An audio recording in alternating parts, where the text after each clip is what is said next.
Chapter 791.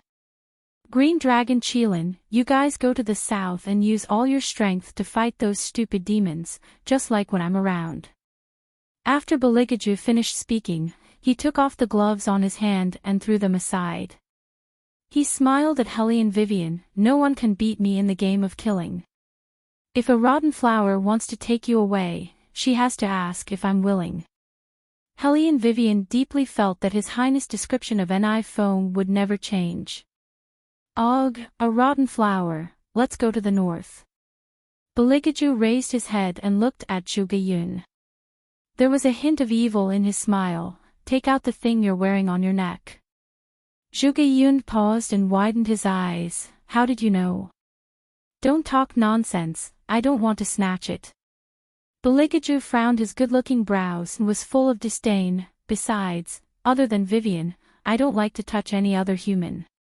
Zhuge Yun didn't hesitate and reached out to take out the pendant hanging on his neck. This is our Zhuge family's heirloom Bodhi, Buddha bone. It's Buddha bone. Little King of Hell rushed forward with his huge axe. His demonic red eyes lit up. Big devil, how did you know that this guy has a string of Buddha bone? Baligaju's thin lips curled up slightly. I saw it a long time ago, but I didn't know it was Buddha bone until you said that someone's original body was a rotten Bodhi. Jing Wushuang is the only Bodhi on Mount Meru. Thousands of gods and Buddhas have to pass by him before they can be listed among the Buddhas. It shouldn't be described as rotten, right? Little King of Hell felt that this man just cared. He cared more about another person than he did for Hellion Vivian. Baligaju swiped his finger. Do you have a problem with that? Not at all. The little King of Hell covered his neck and winked at Hellion Vivian.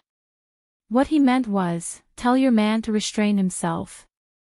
It's not good to kill people at any time. Hellion Vivian pulled Baligaju's other hand and said, the Buddha bone can conceal your aura. We will enter from the north gate. The Green Dragon and Cheelin are at the south gate. Are you trying to create a diversion? I want to kill everyone who has designs on you. Baligaju lowered his head and smiled. You are mine, but these people can't recognize this fact. Hellion Vivian looked at him and said, are you full of demonic energy now? Why is the murderous aura so heavy? Unless you don't want to see me, nothing else will make me want to kill you. Baligaju's eyes became even redder. Come, let me ask you a question. What? Hellion Vivian raised her eyebrows. Baligaju leaned over and whispered in her ear, if one day you have to make a choice, demon world or Buddhism, what will you choose? Did you remember something? Hellion Wei had been feeling strange since just now. Baligaju's voice became much gentler.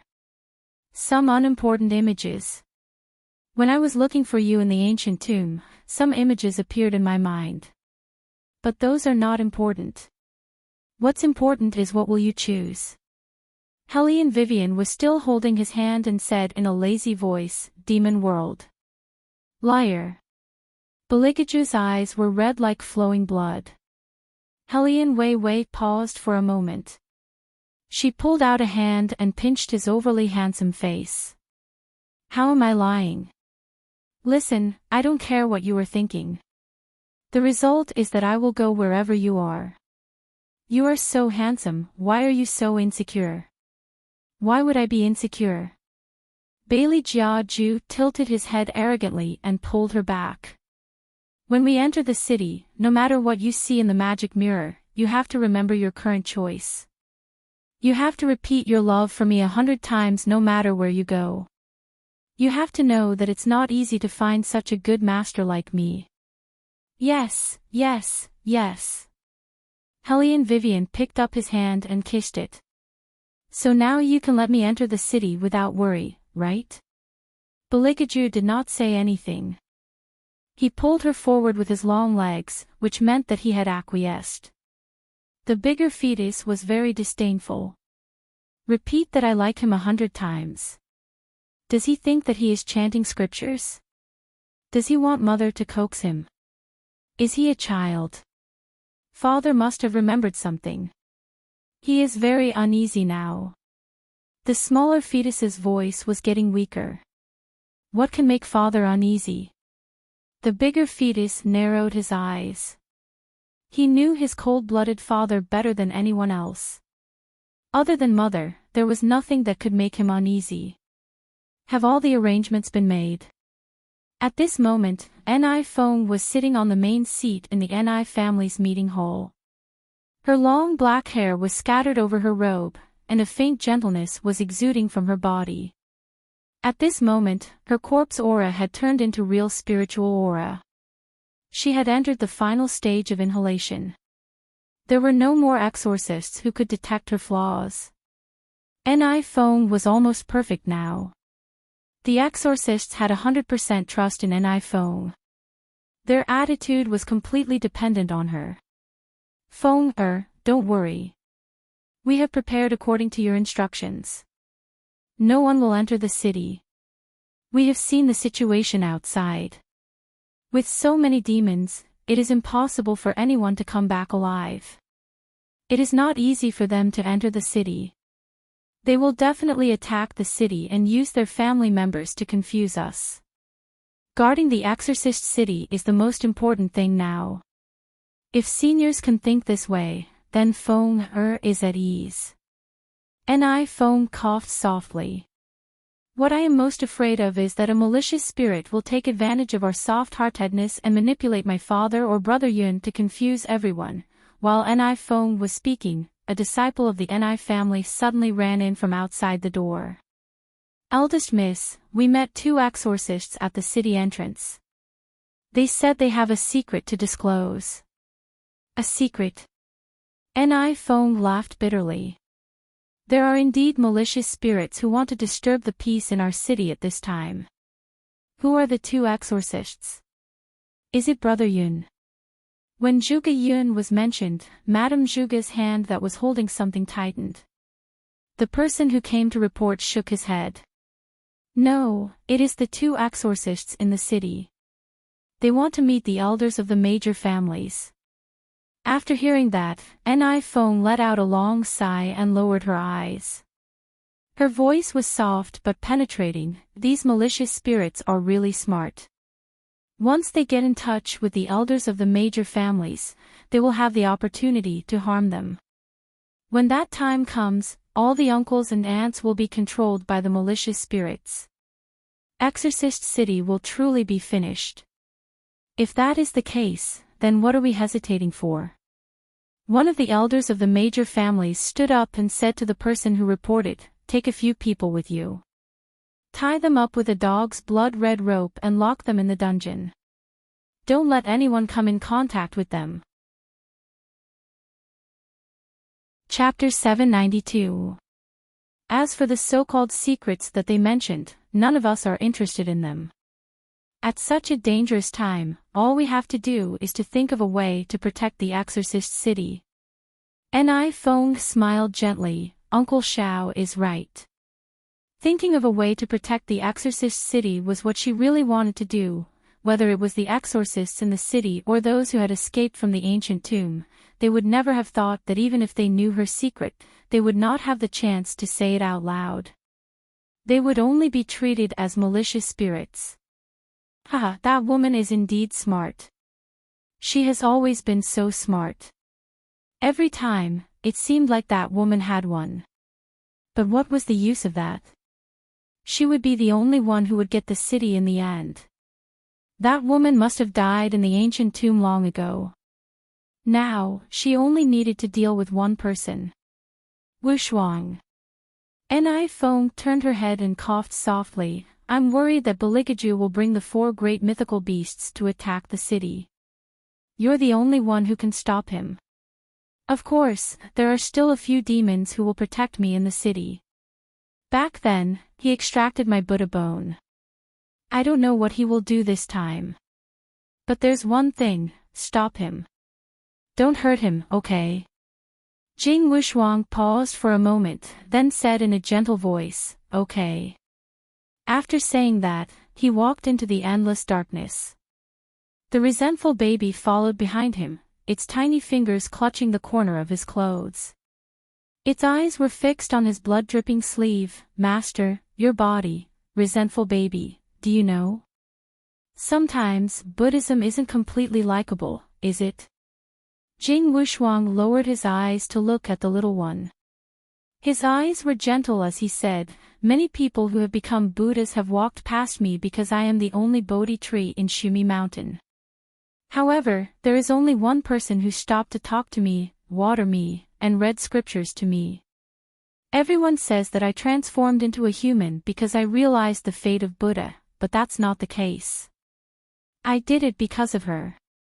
I don't know when it started, but I wanted to see what this person looked like. I've been in Mount Meru longer than she has, so I know very well what these Buddhas want. They don't want to see anything or people that are beyond their control. But she shouldn't be bound by these things, because she's the variable of the three paths. She was reborn in the fire of hell, so she can live on in the most brilliant manner and like the person she wants to like." The ghost baby had dark circles under its eyes. "I know what Master wants to do. As long as the demonic mirror exists, the person who will make Master not feel lonely will return. However, you only have one piece of Buddha bone left. If even this piece is gone, you will truly die. Bodhi has no roots and cannot be reborn. There's still one more." Jing Wushuang smiled and twirled the hair of the little figure with her hand. "I left it in a very safe place. With it, it can attract the light of Buddha. When the phoenix is reborn, of course, it will shine brightly." The ghost baby frowned. "Master, do you think there's another possibility? Otherwise, why would you leave 2 pieces of Buddha bone? It's a foolproof plan." Jing Wushuang lowered her voice and coughed heavily. "We can't ignore any traces of her return. But the most important thing now is to resist Baligaju. That man never knows when to stop." At this moment, at the entrance of the exorcist city, a dozen exorcists surrounded 2 battered and exhausted seniors. "Are you crazy? You want to tie us up?" The 2 men looked at the people surrounding them in disbelief. Their tone was full of absurdity. The exorcists looked at each other. They didn't say much to them and directly attacked. Walking from the ancient tomb to the entrance of the city had already exhausted their strength. The 2 men never thought that the big monsters outside didn't make them lose hope, but after entering the city, they felt a chill in their hearts. "Call all the elders of the big families here.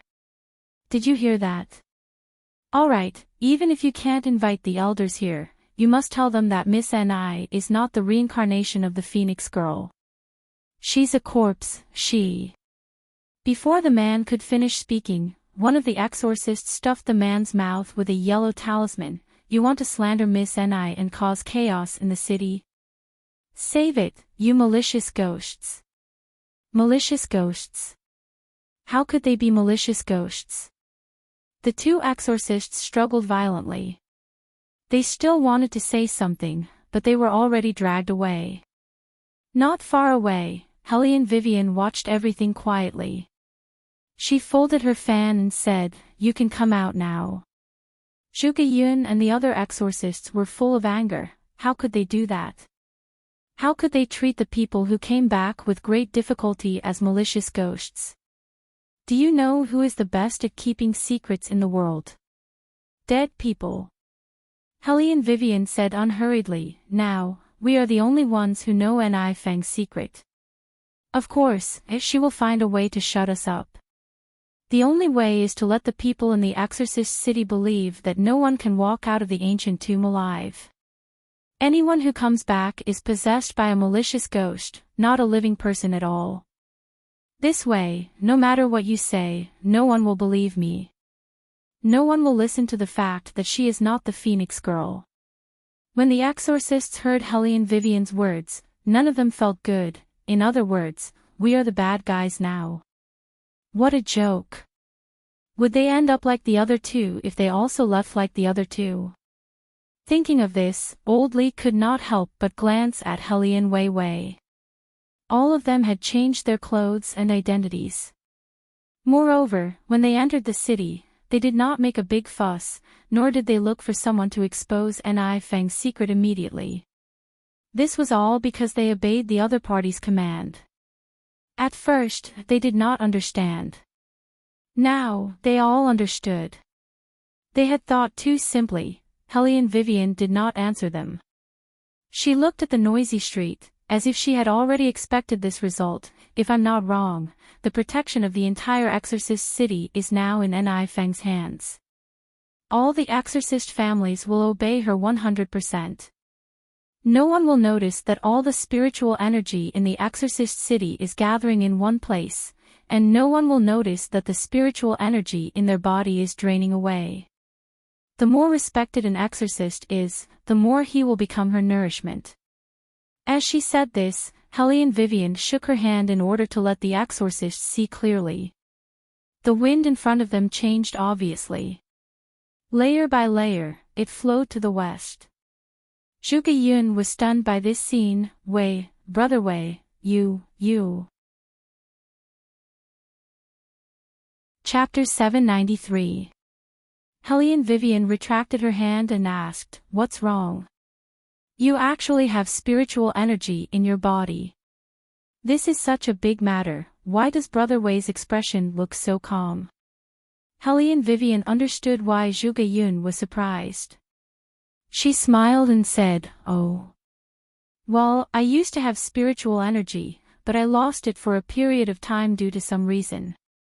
Now that I've eaten the Sarira, I've recovered. But this is too amazing." Zhuge Yun still hadn't recovered from the scene just now, spiritual energy weathering. I've never seen it before. The other exorcists had also never seen anyone who could transform spiritual energy. They looked at Helene Vivian with deep shock in their eyes. Well, now is not the time to be amazed. Helene Wei smiled and said to everyone, "Let's get down to business first. No one would have thought that a group of us would enter the city in disguise. However, we need someone to lead us into the Ni family." Helene Vivian paused and turned to look at Zhuge Yun. Her eyes were full of deep meaning. "Let's go find Madame Zhuge first." "My mother." Zhuge Yun widened his eyes in confusion and pointed at his nose with his finger. Old Li frowned, "But didn't Brother Wei just say that in this situation, we become the incarnation of the evil spirit in the eyes of others? Wouldn't we be walking into a trap if we go find Madame Zhuge? The Zhuge family has always been upholding justice. Madame Zhuge won't be lenient just because the evil spirit is her son. What if Madame Zhuge knows that Zhuge Yun won't become an evil spirit?" Helene Vivian smiled. "Since it's the family heirloom of the Zhuge family, it must have its use. The person who wears the Bodhi Buddhist bone is not only blessed, but also impervious to evil spirits. As the pillar of the Zhuge family, it's impossible that Madame Zhuge, young Master Yun's mother, doesn't know about this. In other words, the only person in the exorcist city who hasn't been deceived by Ni Feng is Madame Zhuge." The exorcists were shocked and they heard the last part. Even Zhuge Yun himself did not expect that with just a string of Bodhi Buddhist bones, the other party could actually think of so many things, and it was completely correct. "Brother Wei, how did you guess all of this?" Zhuge Yun was speechless. Helene Vivian looked at him and said, "It's simple human nature and reasoning. Madame Zhuge loves you so much, she won't accept the news that you were killed so easily. Ni Feng guessed that some of us might have survived. Moreover, you must have been blessed since you were born, so you must be one of the survivors. Therefore, when Ni Feng was dealing with Madame Zhuge, she said more than the others. She also insisted that you were possessed by a malicious spirit in order to make Madame Zhuge give up. However, she wouldn't have thought about the Bodhi Buddha bone. Madame Zhuge has always been smart, so it's easy for her to see through Ni Feng's lies. Moreover, all the exorcists in the city have taken the initiative, except for the disciples of the Zhuge family. Just now, Elderly also said that the Zhuge family has always been upholding justice. Now that the exorcist city is surrounded by demons, Madame Zhuge will definitely take action, unless she has already guessed N.I. Feng's plot. After hearing Hellion Vivian's words, the exorcists looked around and realized that the disciples of the Zhuge family were indeed not in the exorcist city. If N.I. Feng didn't mention it, they wouldn't have noticed. How sharp is this person's eyes? How can she see so many abnormalities at a glance? It's normal for the madam of one of the 4 major families to bring 2 or 3 attendants into the N.I. family for a discussion. Hellion Vivian continued, even if there's only a small chance of survival, we must have our own people in the city. Let's go find Madame Zhuge.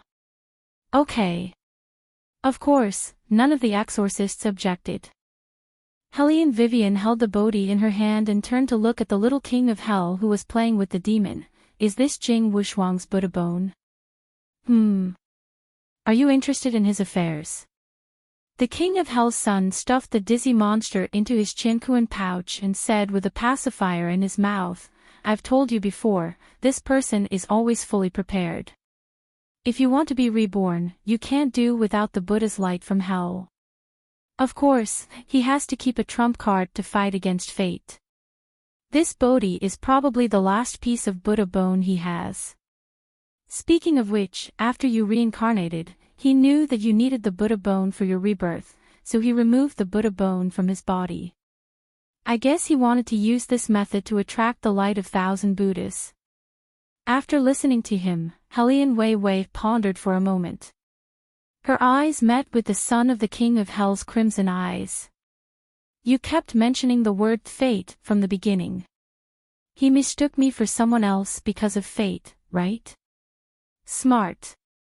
The little king of hell said with the pacifier in his mouth, I like to deal with smart people.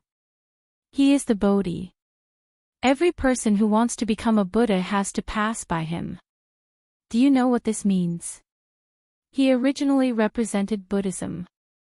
Buddhism doesn't want changes in the world, but he let you be reborn. This is against the Tao, and he has been targeted for a long time. He is a smart person, so he made backup plans. In other words, no matter who you are, only by doing this can the real Phoenix come back. Of course, if he mistook you for someone else, he will regret it for the rest of his life. Hellion Vivian didn't say anything. The little king of hell raised his eyebrows. What? Did you think of something? Share it with me. Nothing. Hellion Vivian narrowed her eyes. I just suddenly thought of a saying. If you want to deceive everyone, you have to deceive yourself first. For example, I lost all my memories because my Buddha bone was removed by someone. Is it possible that Jing Wushuang lost a part of her memory? The little king of hell shook the tall hat on his head. I haven't thought about this. His real body is the Bodhi, so his most important bone will also be the Bodhi. Hellion Vivian held the Buddha bone in her hand tightly. Why would he let his most important bone leave him? The little king of hell widened his eyes. You mean he, find the magic mirror first. Hellion Vivian smiled. You're right, all the answers are in the past. The little king of hell nodded and coughed softly. Let me say this first. I didn't come here to ask you to divorce the great demon. If the past is really different from the present, you have to remember that you are the great demon's wife. Don't change your mind. Who said that domestic violence is not acceptable, and that we should divorce as soon as possible? Hellion Vivian glanced at him slowly. The king of hell's son chuckled and said, if you were with him, he would only use violence on you. If you weren't with him, he could use violence on everyone, and you might not even be able to survive. Chapter 794. He's not violent. Hellion Vivian interrupted the little king of hell with a smile. She looked at the tall and straight figure walking in front of her. He's very elegant. The little king of hell chuckled with his pacifier in his mouth. He's quite elegant when he kills people. Hellion Wei was speechless. She was speechless. Well, what you're worried about won't happen. I don't plan to change my mind, and I won't like him as much as I like anyone else. I think this kind of thing won't change no matter how many years have passed. We've arrived at the Zhuge mansion, you can knock on the door. Helly and Vivian thought that it would be best to let a child knock on the door. After all, there were no children when they entered the ancient tomb. The little king of hell smiled evilly and carried the axe to the door. He originally wanted to be gentle. This was the most perfect image he could maintain in front of humans. A polite and handsome young man. Who knew that he would forget to control his strength when he pinched the monster just now? When his hand slammed down, the iron door was dented. Pang! All the disciples of the Zhuge family rushed to the door, including Madame Zhuge. This was the most anxious day in the exorcist city. Madame Zhuge had more secrets than anyone else. She even thought of going out of the city to find Zhuge Yun. But when she heard Ni Feng's words during the meeting, she gave up on this idea. Because she knew that the other party was going to kill every single one of those who had survived the ancient tomb. But why? Madame Zhuge had been thinking about Ni Feng's purpose. The more she thought about it, the more uneasy she felt. She didn't let the disciples of the Zhuge family go out because she didn't want her son to be greeted with despair when he came back. But this couldn't be done. Ni Feng was so unpredictable that Madame Zhuge felt scared. If the Zhuge family kept acting strangely, Ni Feng would definitely notice something. Then, how could she protect the Zhuge family? Madame Zhuge's first reaction was to calm herself down when she heard the noise outside the mansion. She couldn't reveal any flaws. What is it? Madame Zhuge heaved a sigh of relief when she saw the little boy with a pacifier in his mouth. When she looked back, her body suddenly trembled and she clenched the white handkerchief in her hand. So there are guests. Old Lu, what are you waiting for? Let them in first. Yes. Old Lu didn't see their faces clearly, so he lowered his head and invited them in. In the courtyard, Madame Zhuge was calm all the way. After they entered the study and closed the wooden door, Madame Zhuge held Zhuge Yun's hand tightly. Her eyes were red. It was obvious that she had recognized her beloved son. Zhuge Yun's throat was also a little dry. Mother, I'm fine. It's all thanks to Brother Wei and Brother Ju that I didn't suffer any injuries along the way. Now, the whole exorcist city is looking for survivors from the ancient tomb. Madame Zhuge took a deep breath and said, I was worried that you would be tied up like a fool. Looking at your dressing, you must have avoided those people's eyes and ears. Zhuge Yun smiled and touched his head. It's all Brother Wei's idea. He also said that Mother is the only one in the city who understands. Madame Zhuge turned her head and looked at Helly and Vivian. Then, she knelt on the ground and said, Miss Wei, we will never forget your kindness. Helly and Vivian didn't expect Madame Zhuge to be so polite. She quickly reached out and supported Madame Zhuge. She smiled and said, Madam, you don't have to do this. I have my reasons for entering the ancient tomb, and I need your help with something. Miss? Zhuge Yun was dumbfounded.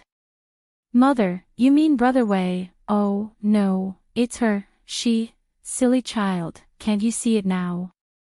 Madame Zhuge shook her head with a smile. You blockhead. Didn't you notice how much Brother Ju cares for Miss Wei? Zhuge Yun's mouth was still open. I always thought he was a homosexual. Madame Zhuge didn't know whether to laugh or cry after hearing her son's words.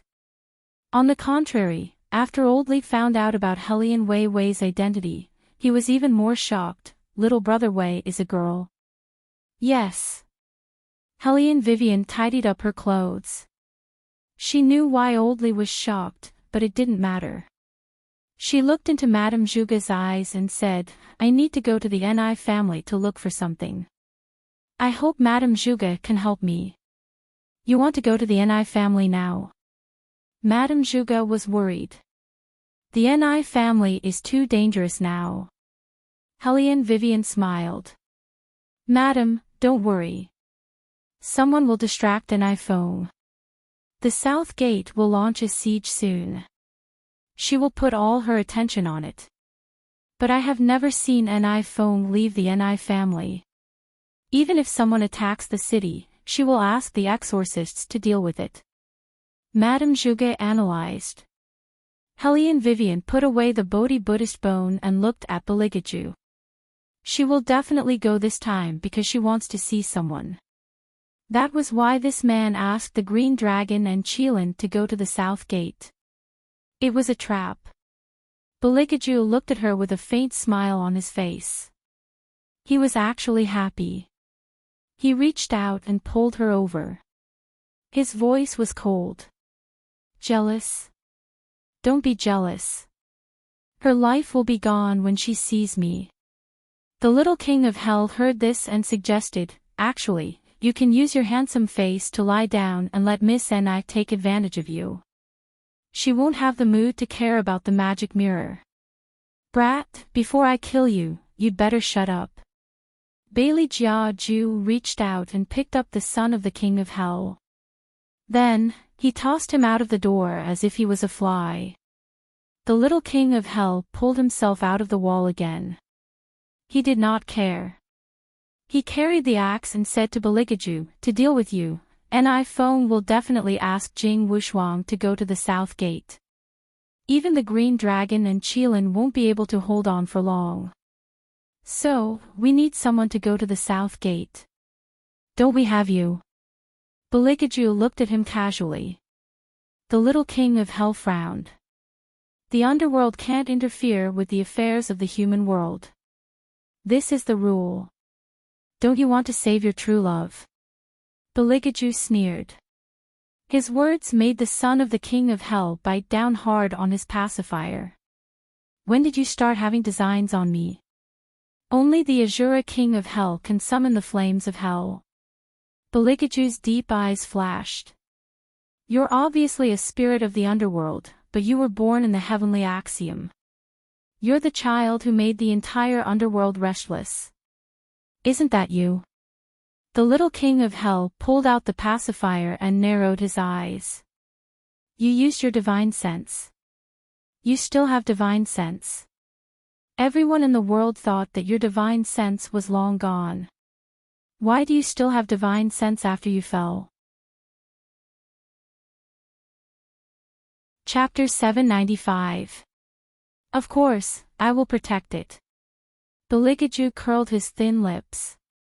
He didn't do anything, but those black feathers that symbolized evil still fell down. The king of hell's son only saw the danger that could engulf heaven and earth. He reached out and hugged Hellion Wei Wei's leg. With his small height, he could only hug a person's thigh. He whispered again, listen to me, don't ever change your mind. If you change your mind, not only will the humans suffer, but the people of Tian Dao won't be able to escape either. This man still retains his divinity, so what's the deal with his demonic nature? Damn, he's so good at pretending. Why do you always think that I will change my mind? Hellion Vivian pulled the little one up and whispered into his ear, do I look so unreliable? The little king of hell looked serious and said in a voice that only the two of them could hear, no, you are very reliable. The main thing is that I don't believe in the great devil's character. Who knows what he did in the past? The main thing is that he still has his divinity. Do you know what this means? This means that he can go to Tian Dao at any time. No wonder he said that he could destroy the Buddha's golden lotus without you recovering your memory. I thought he was just saying it casually. Now it seems that this person is not just saying it casually. With his divinity, he can even go to Buddhism without any problem. But to stop the tampering of reincarnation, I still need to recover my memory, right? Otherwise, His Highness would have started a fight without saying anything. The little king of hell nodded, but his voice was still soft. The only way to stop the tampering of reincarnation is to let the Phoenix Dharma return to the human world.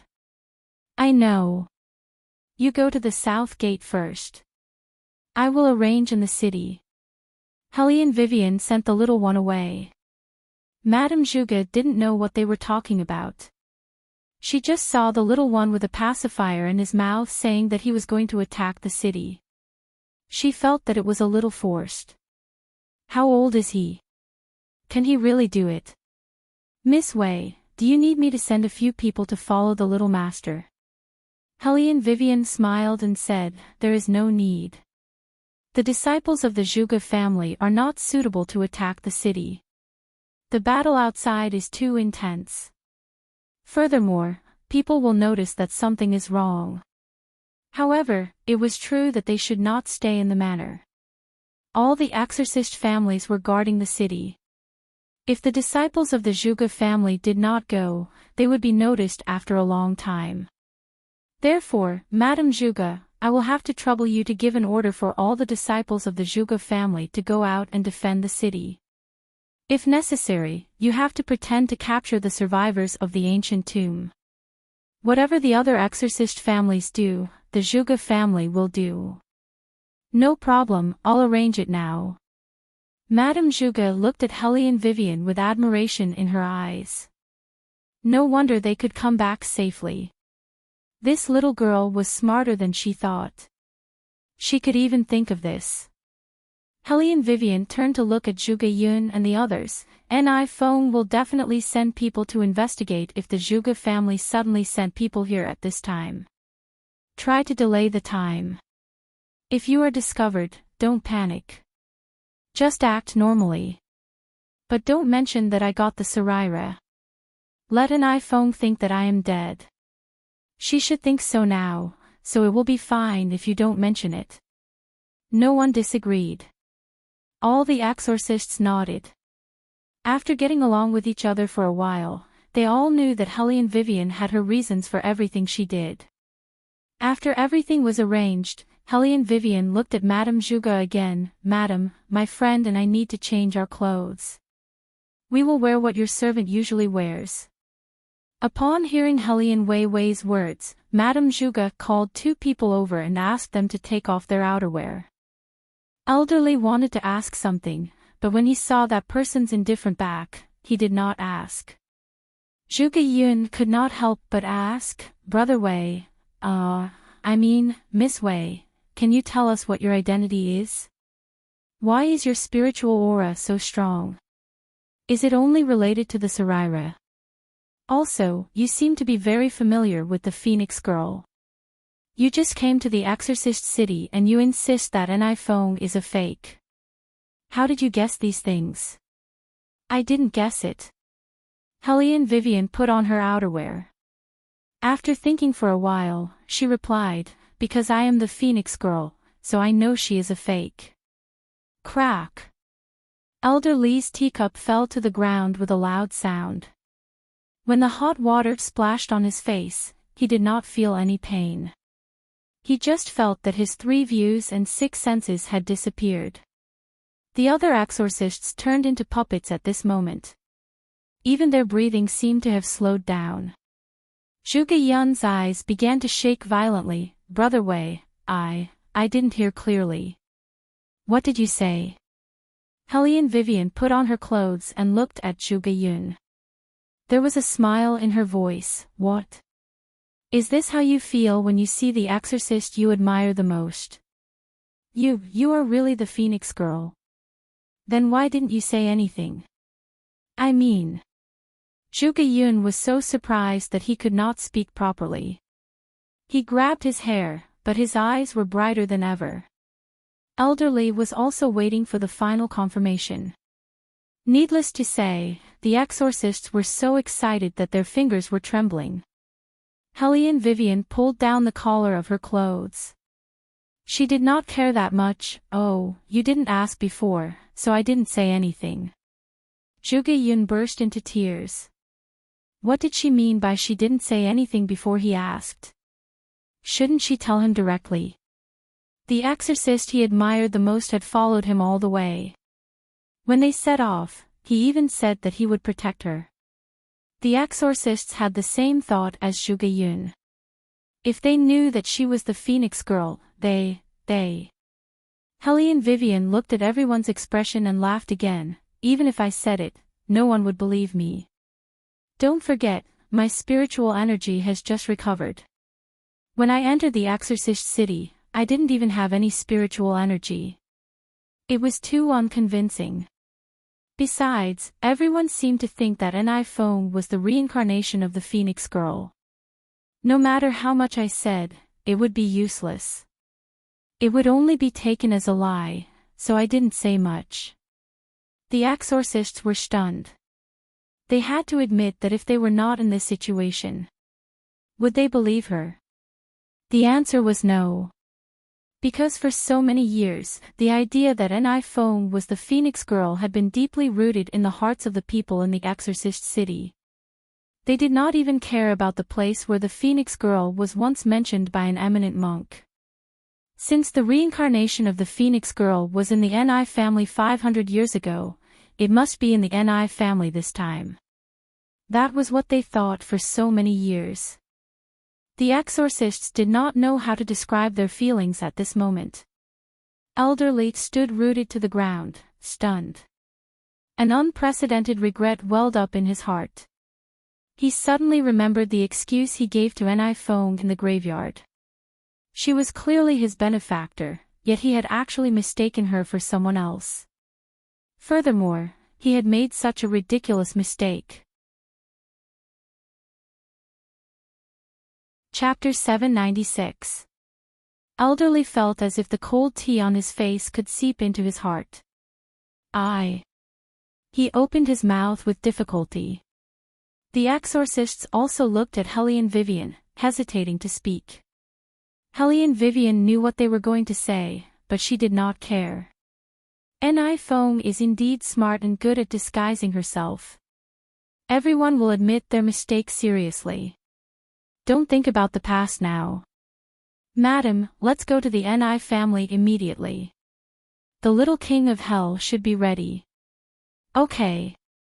Madame Zhuge, who came back to her senses, nodded heavily. For so many years, Madame Zhuge had been to the Ni family countless times. After the fall of the Zhuge family, every time she stepped into this place, she felt uneasy. Only this time, she felt like she had a plan. She thought that maybe this was the power of the Phoenix Girl. Not only because of the name, but also because the person behind her seemed to be powerful enough to make anyone believe her. Madam. The disciple of the Ni family stopped Madame Zhuge, indicating that it was a routine check. Madame Zhuge cooperated and stood naturally. The security was very tight now. Everyone who entered and left had to be checked. No weapons were allowed in. Madame Zhuge glanced at the disciple of the Ni family. Where's your lady? In the meeting room.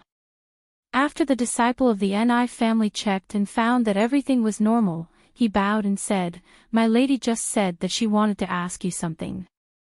Madame Zhuge raised her eyebrows and said to the two people behind her, Since Fong is looking for me, you can wait in the courtyard first. Yes. Helly and Vivian lowered her eyes. She knew that Madame Zhuge did not want them to confront Ni Fong directly to avoid any problems. However, Helly and Vivian was not thinking about this.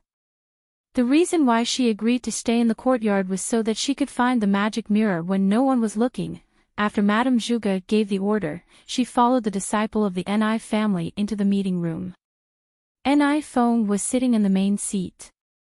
When she saw Madame Zhuge, she coughed lightly and stood up like a junior. She was very respectful to Madame Zhuge. Auntie, you're here. Fong, you're not feeling well. Don't stand up. The person who said this was an elder from another family. Only then did Madame Zhuge realize that all the senior exorcists of the aristocratic families were gathered here. They were looking at her as if they were waiting for her to say something. Madame Zhuge recalled what Helly and Vivian had said to her on the way here. Madam, you haven't let the Zhuge family's children come out to defend the city for so long. Ni Fong will definitely find a way to make you say why. When the time comes, you can use the fact that these children are still young as an excuse and don't mention the matter of capturing survivors. It was as the child had expected. Madame Zhuge looked up at Enai Feng and sat in her seat as usual. She wanted to hear what Enai Feng had to say to her. "Auntie." Enai Feng waited for her to take a sip of tea before she coughed and said, "I heard that all the disciples of the aristocratic families went to defend the city, except for the disciples of the Zhuge family. Why is that? Does Auntie have any doubts about my arrangements?" Maybe Feng is too immature to ask such a question, but this is a critical moment for the survival of the exorcist city. Please forgive Feng's rudeness. Madame Zhuge frowned as usual and said generously, "Feng, why would you think so? The disciples of the Zhuge family didn't come out immediately because those children are too young. They don't even have the ability to kill demons. After you finished your arrangements, I went back to teach them something. That's why I wasted some time. Now they should have put on their exorcist suits and gone to defend the city." Just like what Feng has said, this is a critical moment for the survival of the exorcist city. The Zhuge family has always been protecting the good and warding off the evil. We won't do anything wrong. Miss, as Madame Zhuge said, the disciples of the Zhuge family have gone to defend the city. The servant stood beside Enai Feng and said in a low voice. Enai Fengshuang listened to the news reported by her disciple and smiled. It seemed that she was overthinking. Madame Zhuge was not as easy to fool as other exorcists. But there wouldn't be any trouble. Even if those exorcists entered the city, they would not be able to change anything. No one would believe the words of a person who was possessed by an evil spirit. Now, even Madame Zhuge, the only one who was not easy to deal with, had a certain degree of trust in her. As long as she waited for another 8 hours and the exorcist city was still not broken, she would be able to take everything away from the Phoenix girl and be truly resurrected. At this moment, a rumbling sound was heard. It sounded like something was hitting the city wall. All the elders of the exorcist families stood up with panic on their faces. What's going on? What's happening outside? It's a dragon. Someone looked at the sky. Look, it's a green dragon. Like the others, Enai Feng also looked towards the sky in the south. Sure enough, there was an azure dragon in the sky.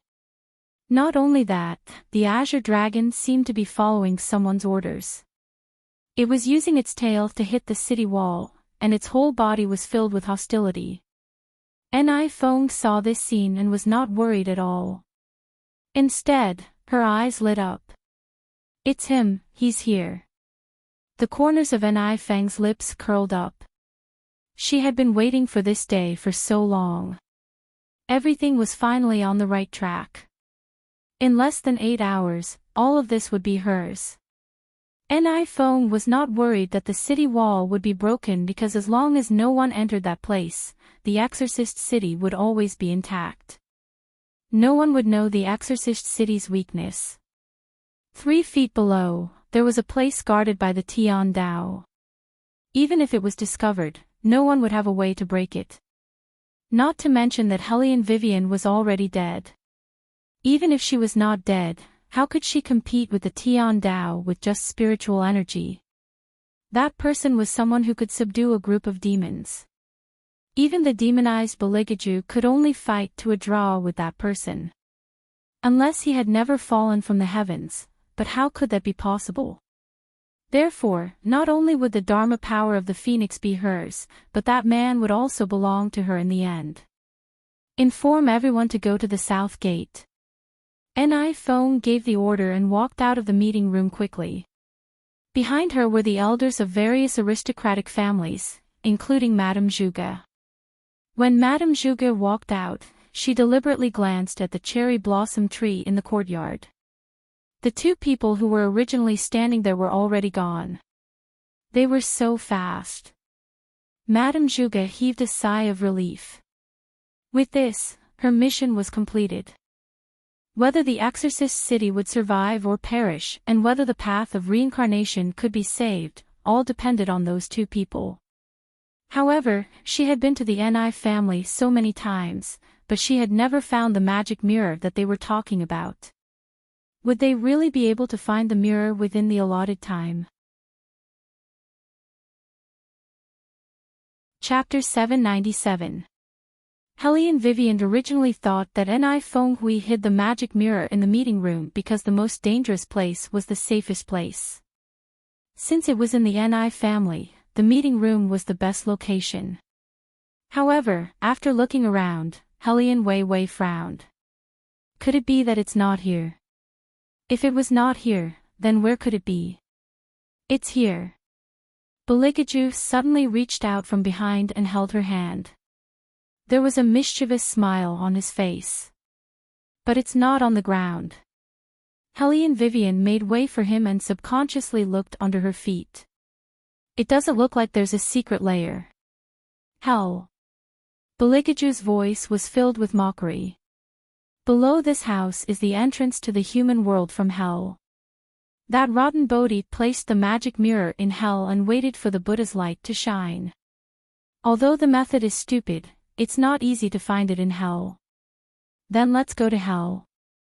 Helly and Vivian chuckled. She could only hear the unique adjectives that His Highness used. It was either a rotten lotus flower or a rotten Bodhi. It seemed that he really cared about it. Beligaju glanced at her and reached over with one hand to lift her face. What are you laughing at? Nothing, let's go. Helly and Vivian led him over. She knew very well that this was the time to caress him.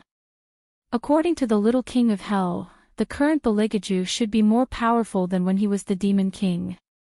Similarly, his desire to control was stronger than before. The way His Highness expressed his love was always different from others. This was really, Helly and Vivian did not know what to do with this man. She simply held his hand so that he would not think of anything else. Okay. Bailey Jiaju seemed to enjoy the fact that she took the initiative to hold his hand. He smiled, his bright eyes and white teeth shining brightly. I haven't been to hell for a long time. Compared to the outskirts of the city, the monsters there are much bigger and more. Helly and Wei Wei was speechless. What's with this expectant tone?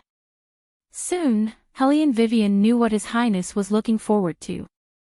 Hell was different from what Helly and Vivian had imagined. She thought it must be a bottomless darkness. Unexpectedly, it was a different kind of beauty. The endless desert followed the arrival of darkness. As the fog spread, the pure white column rose from the ground. It was solemn and elegant, yet cold and desolate. It danced through the sand and clouds. Everything seemed to carry a sacred mark. Beligaju stood there, his long black cloak hanging down to the ground. The strong wind was like a dancing demon, sweeping through the bustling and desolation, lifting his black cloak. Behind him was the setting sun. At this moment, it was as if the entire world was dyed in the color of blood. This was truly the moment of encountering the devil. The serene palace seemed to have a history of thousands of years. It was as tall as the clouds and bustling with life. In front of the palace, there were blooming spider lilies and flames in the sky. The giant carved stone railings had traces of a battle and a white web woven by spiders. It extended to the end of the line of sight until it reached the iron gate. It was replaced by two large stone statues. The stone statues had handsome faces, as if they were gods. Helly and Vivian didn't know if it was an illusion, but she felt that the stone statues looked a little like His Highness. Coming down from the meeting hall, they could indeed see the magic mirror. But to reach the location of the magic mirror, they had to go to the top of the palace. The temple was like a gathering place for demons.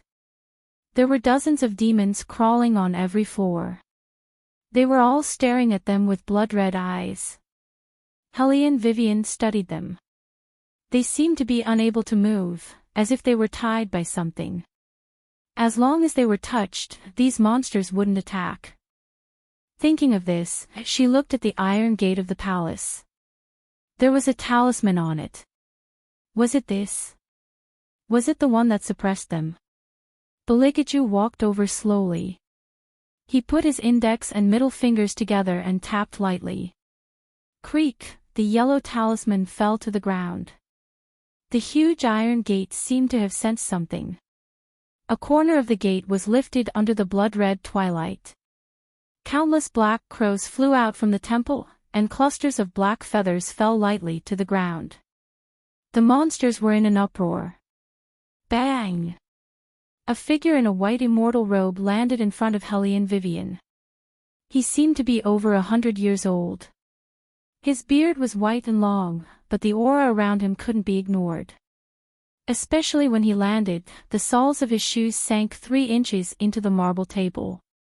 It was as simple as passing through a ball of cotton. It was obvious that this old man wasn't easy to deal with. I was wondering who was so bold to come to hell. So it's a 1,000-year-old demon. The old man smiled and looked at Beligaju indifferently, as if he didn't care about him at all. I advise you to go back. As a member of the Heavenly Tao, I don't want to kill. Also, I don't want to stain my hands with the dirty blood of demons. Heavenly Tao.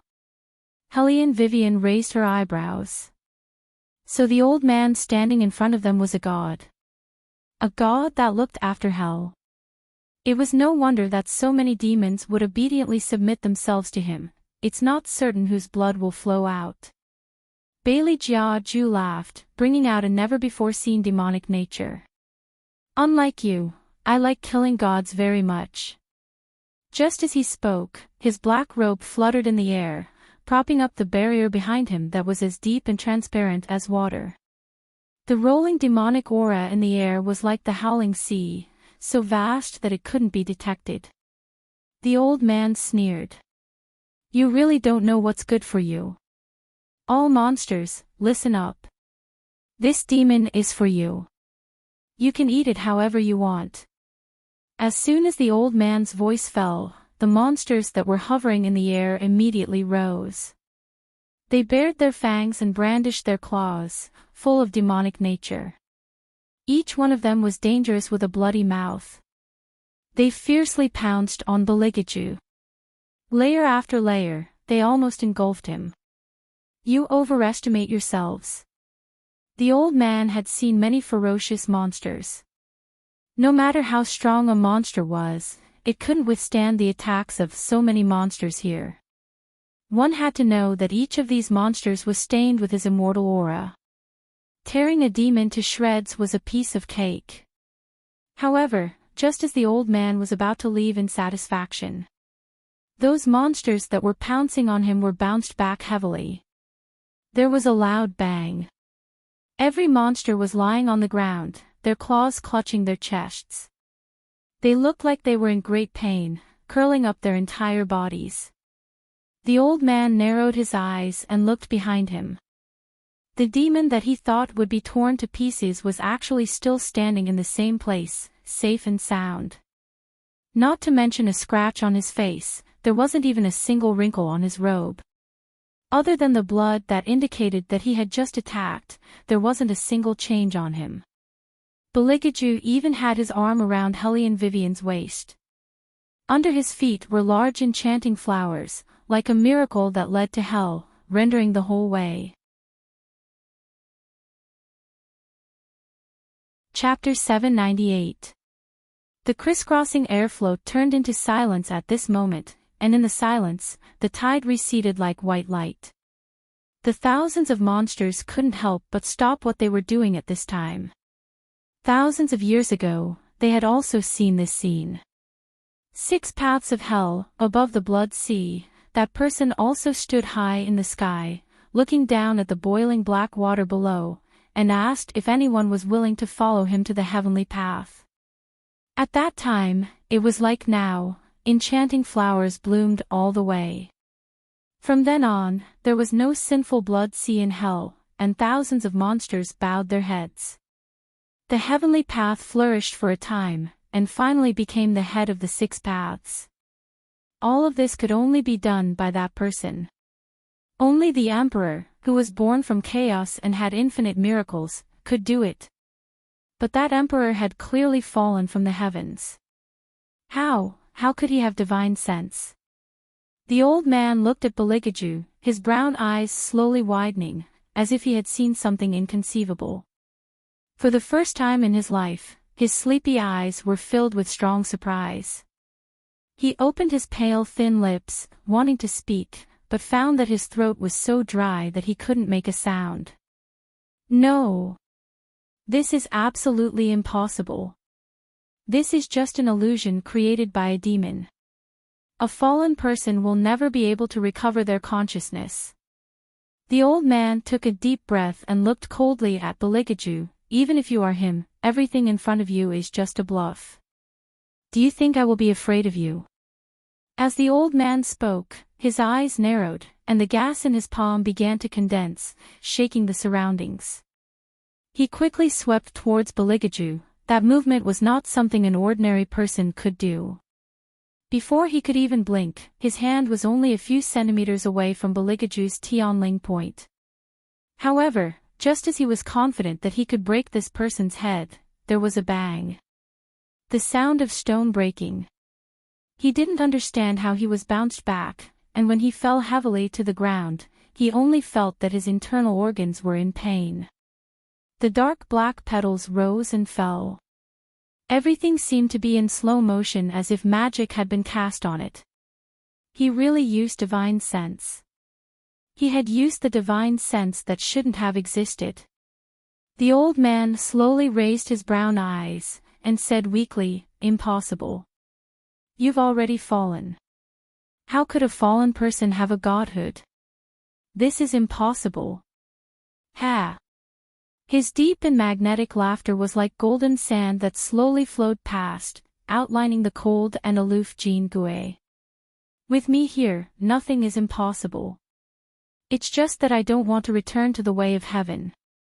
Beligaju looked down at his feet with a smile that was not a smile, and gave old man Tiandao a thought-provoking answer.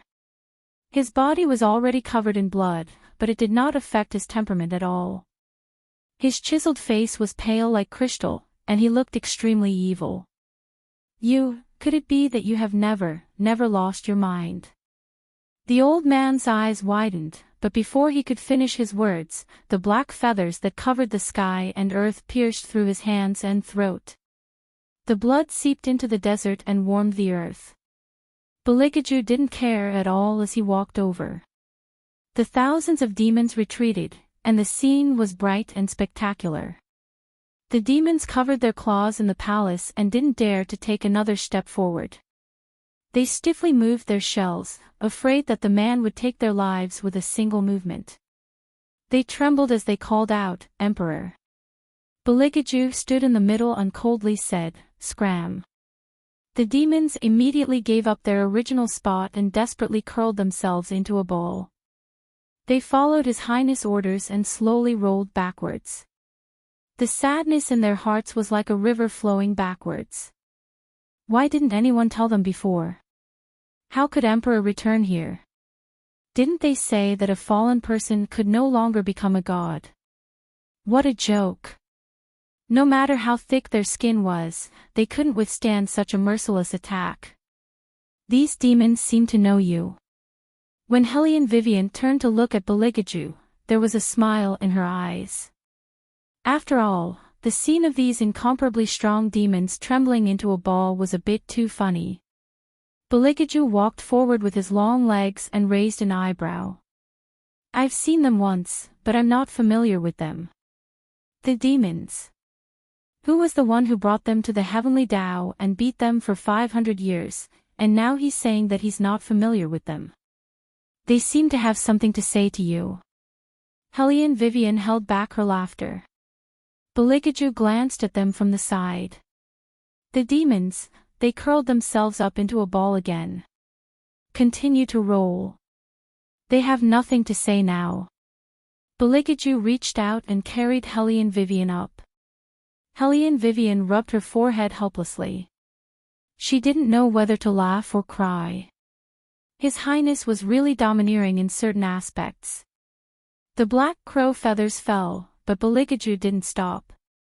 His slender figure flashed and landed in front of the demonic mirror that was suspended in midair. He said in a mocking voice, "Is this the mirror that can reflect the 6 paths of reincarnation?" Hellion Vivian seemed to have seen something in the mirror, and she couldn't help but reach out her hand. In an instant, she felt the world spin, and even her perception disappeared. Therefore, she didn't know that the scene in the demonic mirror was the scene of Mount Meru 1,000 years ago. Thousands of miles of Buddhist land, boundless lotus flowers. On Mount Meru, the glazed path, the 9 heavenly steps winding down, hidden in the clouds. Buddhism had invited the heavenly Tao to a banquet to celebrate the end of the blood sea in hell. Originally, this matter was supposed to be left to Buddhism. After all, it was more appropriate to leave the task of delivering all living beings to Buddhism. However, it was said that the only killer in Buddhism, Phoenix, was injured when she went to the demon world to subdue demons. Although the demon world was stable, it was not suitable for her to clear the sea of blood. In this case, the task of clearing the sea of blood could only be left to the heavenly axiom. I heard that the Emperor went personally. This time, the heavenly axiom is going to be more powerful than Buddhism. As long as the Emperor is around, the heavenly axiom will always be the most powerful, right? Phoenix is also very powerful. For the past few hundred years, Buddhism has had the upper hand in many things with her around. So the reason why the Emperor came to Buddhism this time is because he can't stand her, right? I guess both of them can't stand each other. The last time the heavenly axiom invited Buddhism, both of them didn't show up. This is too disrespectful to both sides. But I heard that Phoenix has to recite scriptures, and the Emperor is also too lazy to go out. This is just an excuse. The Emperor has always liked women who are gentle and soft. I guess he found an excuse to not show up because Phoenix is too tough. These two have never met face to face for hundreds of years. This time, the banquet is going to be interesting. The nagging voice faded away with the clouds. No one noticed that under the 2 swaying trees, a figure lying down took away the scripture covering his face and laughed softly. How valiant am I that I can force people not to attend the banquet? Chapter 799. After rubbing her head, Phoenix sat up cross-legged. Her blood-stained kasaya was dragging on the ground like flowing water, and her soft black hair was hanging by her side. When she got up, a faint sandalwood fragrance wafted out from her body. A small monk stood in front of her and said hesitantly, "Lady Phoenix, you are indeed very valiant. That's why you should restrain yourself and attend the banquet. Don't let these messy rumors spread. Most importantly, if you don't attend the banquet, you are not giving face to the heavenly Tao. If you don't give face to the heavenly Tao, the Buddha will punish you by chanting scriptures. Do you think you are made for chanting scriptures? Every time you chant scriptures, you will drag a group of small monks over to listen. Can't you consider their ears? They are going to become Buddhas. Become Buddhas. Become Buddhas. Important things need to be said 3 times. If you want me to attend the banquet, that's fine." Phoenix looked at the small person in front of her who looked calm on the surface but was roaring on the inside. She smiled and said, "Reduce my confinement by 2 days." The small monk shook his head and said, "The Buddha said that you will be confined for as long as you want.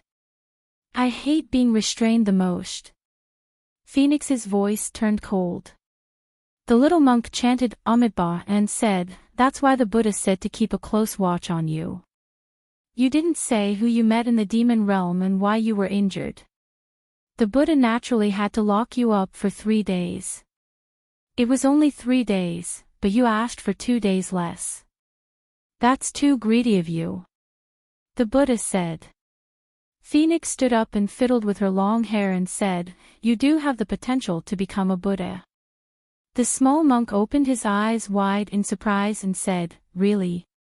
Of course it's true. You talk so much, it's a pity that you don't chant scriptures." Phoenix reached out and touched the small monk's bald head. "All right, I'm going to attend the banquet. First, bring me the sacred water I got from the heavenly Tao." The small monk was also very cute. He nodded and asked, "Lady, are you going to water it again? It's a pity to give the sacred water to a Bodhi tree. I heard that the sacred water of the heavenly Tao should be used to irrigate the golden lotus. The Bodhi tree can live without water." "Oh right, I also heard that yesterday, the golden lotus transformed into a human and became a Buddha. She's very beautiful.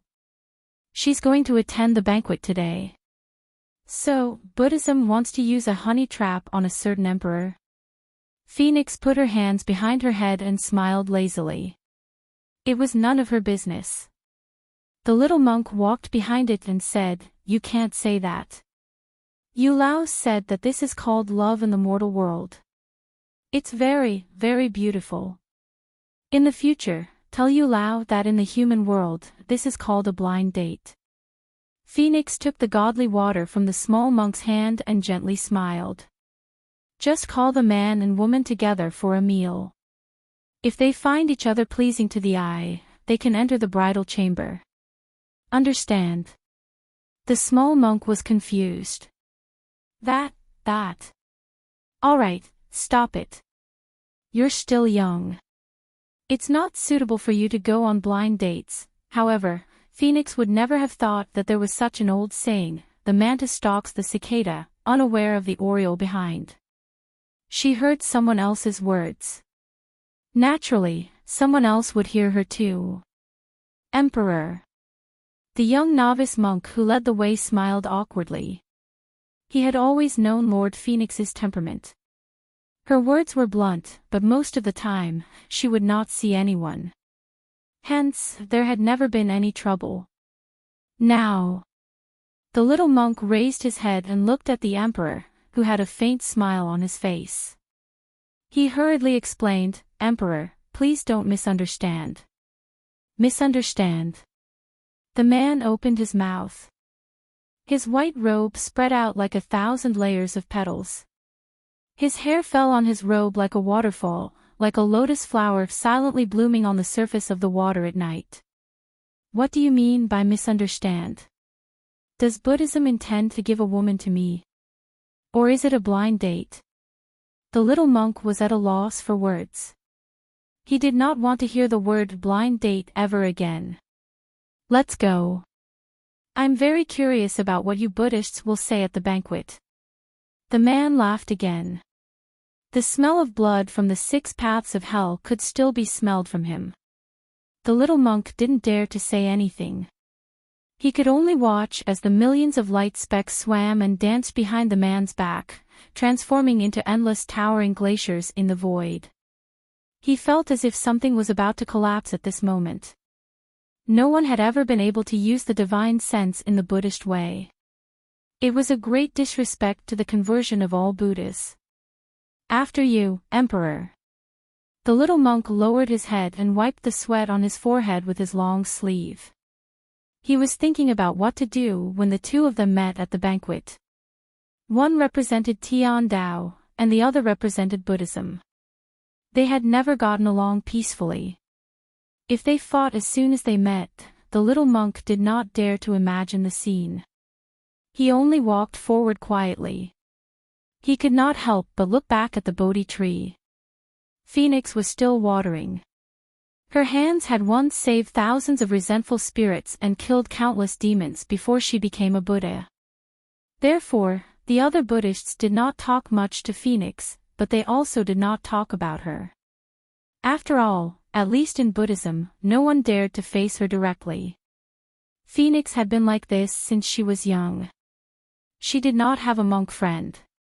Every day, she would kneel in front of the Buddha and pray. When she was not in Buddhism, she was usually very quiet. Other than talking to the little monks, she would occasionally sit under the Bodhi tree and pray while watering. Just like what others said, the mythical water was wasted in places where it should not be wasted. When little Phoenix heard this, she smiled while holding the Bodhi tree, who said it was a waste. No matter how beautiful the golden lotus is, there are countless of them. There is only one Bodhi tree on this mountain, and that is Jing Wushuang. Therefore, the Bodhi tree had a name, Jing Wushuang. It was also from then on that little Phoenix began her journey of watering the Bodhi tree. Phoenix had grown up, but the Bodhi tree had not yet transformed into a human. It did not even have 6 senses. Lord Phoenix, I heard from the Venerable that the Bodhi tree cannot transform into a human. The little monk reached out his small hand to help Phoenix hold the porcelain bottle. It is the same no matter how much mythical water you pour on it. Phoenix smiled and straightened her body. It is not that he cannot transform into a human, but he has always been helping people become Buddhas. This is a great merit, do you understand? Wait a minute, Lord Phoenix, did you comprehend this? The little monk widened his eyes like a small animal. Phoenix raised her eyebrows. Anyway, my Wushuang will become a human and a Buddha one day. The mythical water was originally mine, so it is up to me whether it is wasted or not. If others want to take it, let them fight with the heavenly axiom. If they win, they will have it. This is too overbearing. Not everyone likes to fight so much, right? The little monk held the Buddhist scriptures and trotted behind Phoenix. Lord Phoenix, you must be quiet during the banquet, okay?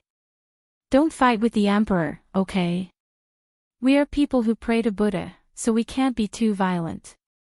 Also, this time, the emperor is here for the blind date, I know. When the time comes, I will be a wallflower at the side. However, I can't guarantee that I won't fight back if he wants to hit me. After saying that, Phoenix continued to walk toward the boundless sea of clouds. Chapter 800. The little monk knew that no matter what he said, Lord Phoenix would not listen to him. It seemed that he could only set up more vegetarian dishes for Lord Phoenix during the Buddhist feast. As long as there was food, Lord Phoenix would not be so fierce. Therefore, on this day, the vegetarian dishes in front of Phoenix's table changed from 2 to 8, and there was also a plate of immortal peaches as a bonus. Just like that, the feast began, and thousands of Buddhist lights shone. The top and bottom of Mount Meru were full of flowers. It was as if a path was specially paved for someone. In the hall of great strength, whispers sounded from all directions in the void. The topic of discussion was none other than the emperor sitting in the seat of honor. Elegant, ascetic, handsome. Then, there was such an emperor, and there were actually a dense number of demons hibernating behind him. Right at the Buddhist feast, they emitted a strong demonic aura that made people shudder. Were they here for a meal? They were clearly here to cause trouble. Did they think that they were monks who did not know the ways of the world? They knew that too, okay. This was the Hall of Great Strength, the Holy Land of Buddhism. When had there been demons? However, the emperor praised them as soon as he entered the door.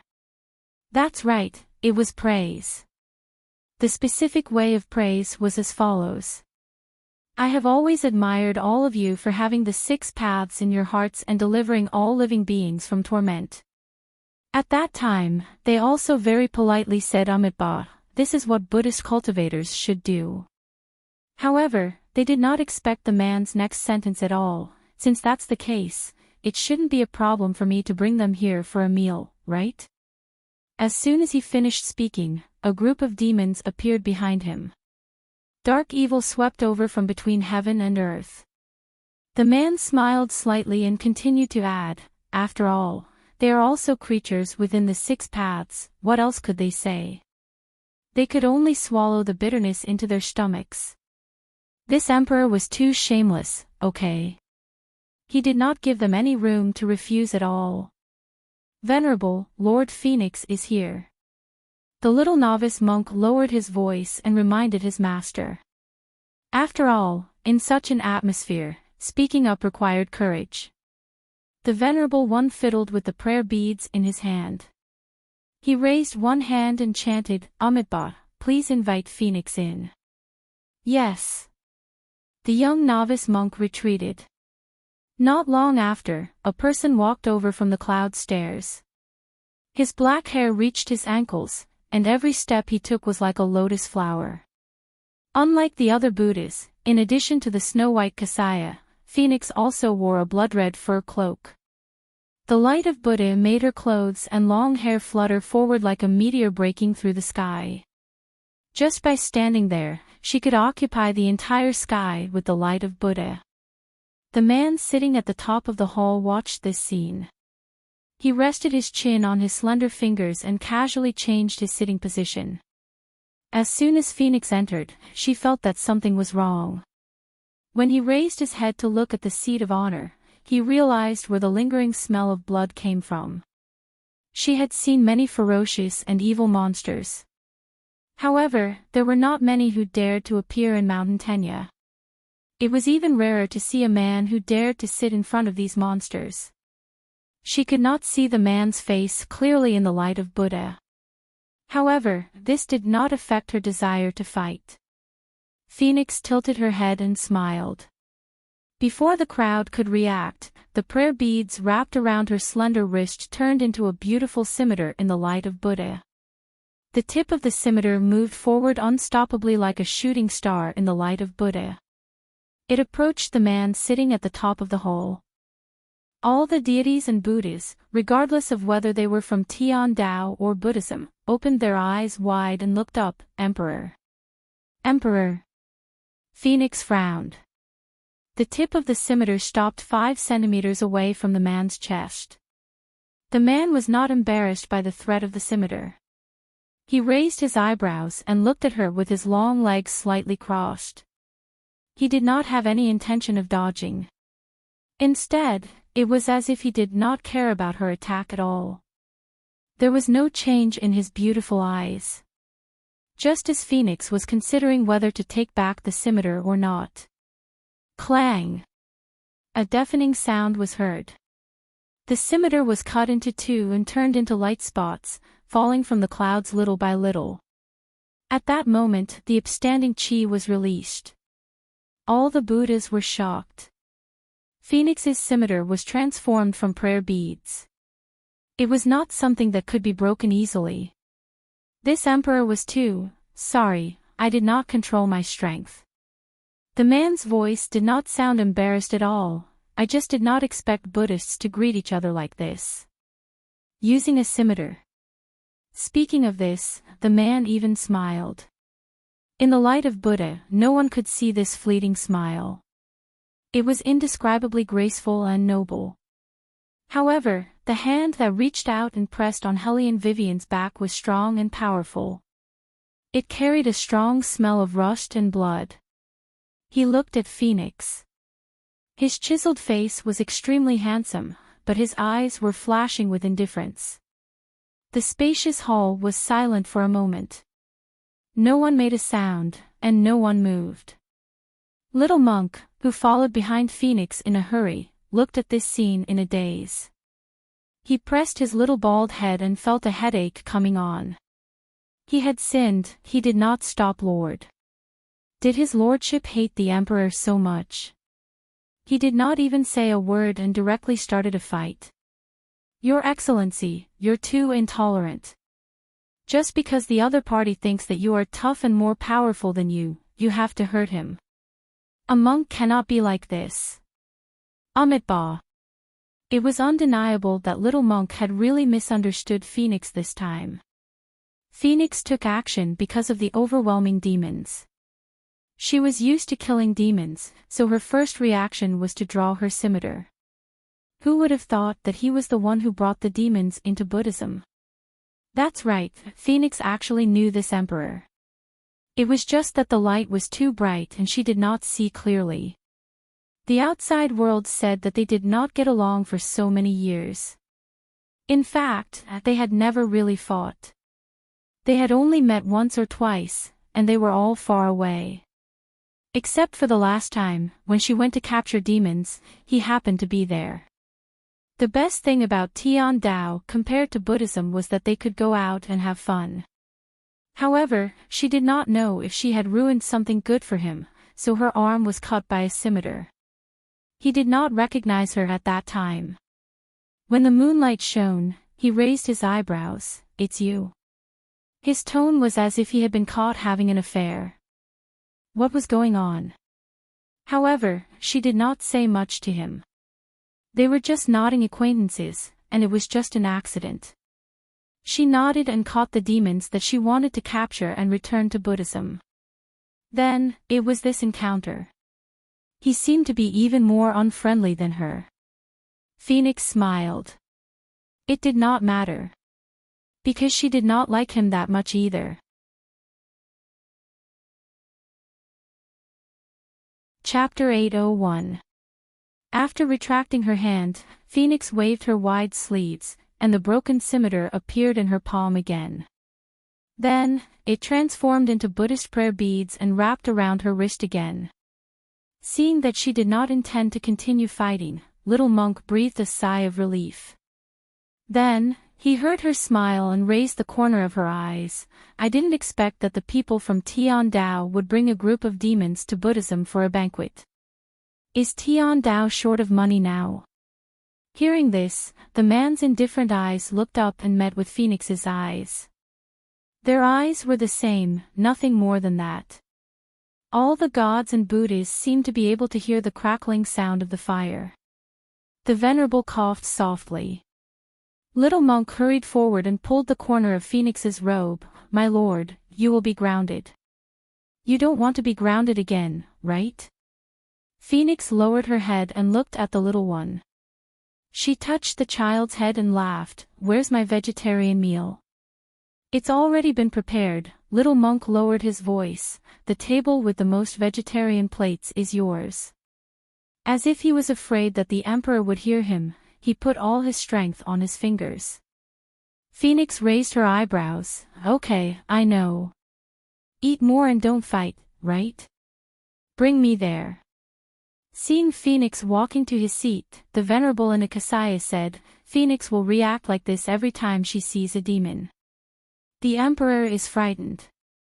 The man curved his thin lips and smiled deeply. "It's indeed a beautiful blade. It's a pity to keep it in Buddhism." "Amitabha, is the emperor talking about that scimitar?" The Venerable smiled. "If the emperor wants it, he can take a string of Buddhist prayer beads back. After practicing for 100 days, he can turn it into a blade." The man retracted his gaze and smiled more gently. His eyes seemed to be able to reflect the shadows of the demons behind him. "You don't have to be so polite, Venerable. I'm not talking about the blade." "Not the blade? What was that?" The Venerable frowned slightly and did not continue on this topic. He faced the deities and Buddhas and said, "The clearing of the blood sea is not only a blessing for Buddhism, but also for the samsara. Yesterday, the golden lotus was able to turn into a human and become a Buddha. It was also because of the emperor that the golden lotus was able to express her gratitude by reciting the Buddhist scriptures for 100 days to spread the good news of the world." As the Venerable One spoke, the clouds churned and the woman who had become a Buddha walked over. Her long white kasaya robe was like a blooming lotus flower, emitting a faint fragrance. The woman smiled with a bashful look on her face as she chanted, "Emperor. So this is the golden lotus. It was raised in front of the Buddha. It is indeed extraordinary. It's just that his cultivation is too low, and his Buddhist position is also a little low. You can't compare things like that." Golden Lotus was born in Buddhism. Because she was influenced by the Sanskrit, she transformed into a human. The rest of the people were only Buddhas after going through the hardships of the human world. They weren't pure enough. Don't you know that the emperor likes pure people? According to this, Phoenix also grew up in Buddhism. When she was born, 33 rays of Buddha's aura descended to hell. It was the true Buddha who carried her into Buddhism. Although she didn't become a Buddha immediately, she was purer than anyone else. She is pure, but she is the number one in Buddhism. This time, the Venerable One wants to appease the heavenly axiom by sending the Golden Lotus out. Is he going to send Phoenix to appease the heavenly axiom? That's true. Who in Buddhism is better than Phoenix's Buddhist position? Even though the Buddhist position was obtained by killing countless demons, it was still unbeatable. When Phoenix had something to eat, she would usually be quieter. She was not very interested in blind dates. However, Little Monk, who was at the side, would occasionally give her a signal with his eyes. He was trying to tell her not to fight with the Emperor. In fact, Phoenix felt that she did not have any particularly big conflicts with someone. Although someone did not like her, she did not like him either. But had they ever been unfriendly? Phoenix carefully recalled her meeting with someone. Due to the distance between them, that person's elegance was innate. Didn't she always nod and greet him? Why did others think that she would definitely fight? The little monk heard Phoenix's question and chuckled. He said, "My lord, don't be so hypocritical. You almost stabbed the Emperor just now. Also, you used to say that you would greet him from a distance. It was very cold. How can a nod of your chin be considered a greeting? I learned all that from him." Phoenix ate a piece of chestnut cake and chewed it. Her eyes were full of smiles and she looked indifferent. I greeted him the same way he greeted me. The little monk looked at her left and right. Yes, the Emperor does nod to everyone he sees. However, when it's done by the Emperor, it's very special. When it's done by you, it's very provocative. It depends on your temperament. Do you understand? I think I have a good temperament. Don't many people from the heavenly axiom propose to me? Phoenix put down her wooden chopsticks. She wanted to compete with her own appearance. The little monk chuckled again. That's because the heavenly axiom needs you to fight for them. Okay, I understand, Phoenix smiled evilly. It's the same reason why Buddhism wants to win over the Emperor. The little monk nodded and held his wooden fish with his small hands. Anyway, my lord, you have to behave yourself today. Besides, it's useless for the heavenly axiom to propose to you. My lord's love is used to save the world.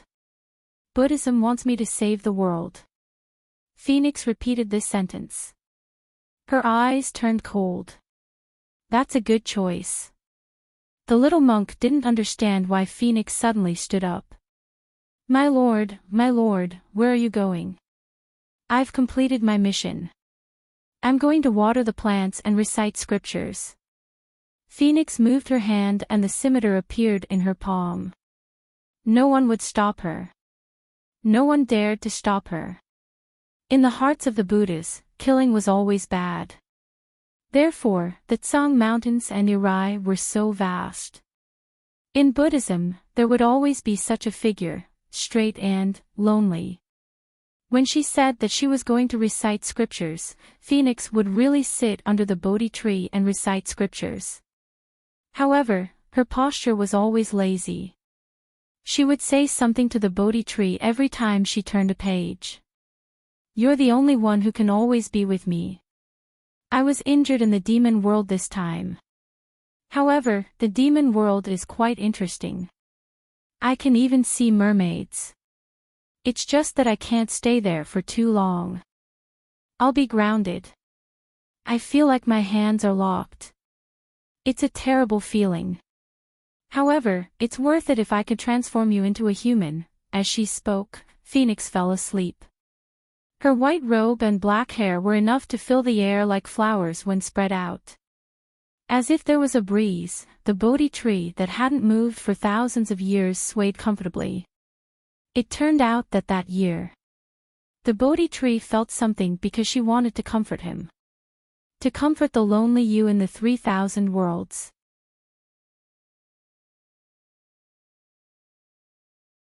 Chapter 802. Others did not know what Phoenix was thinking.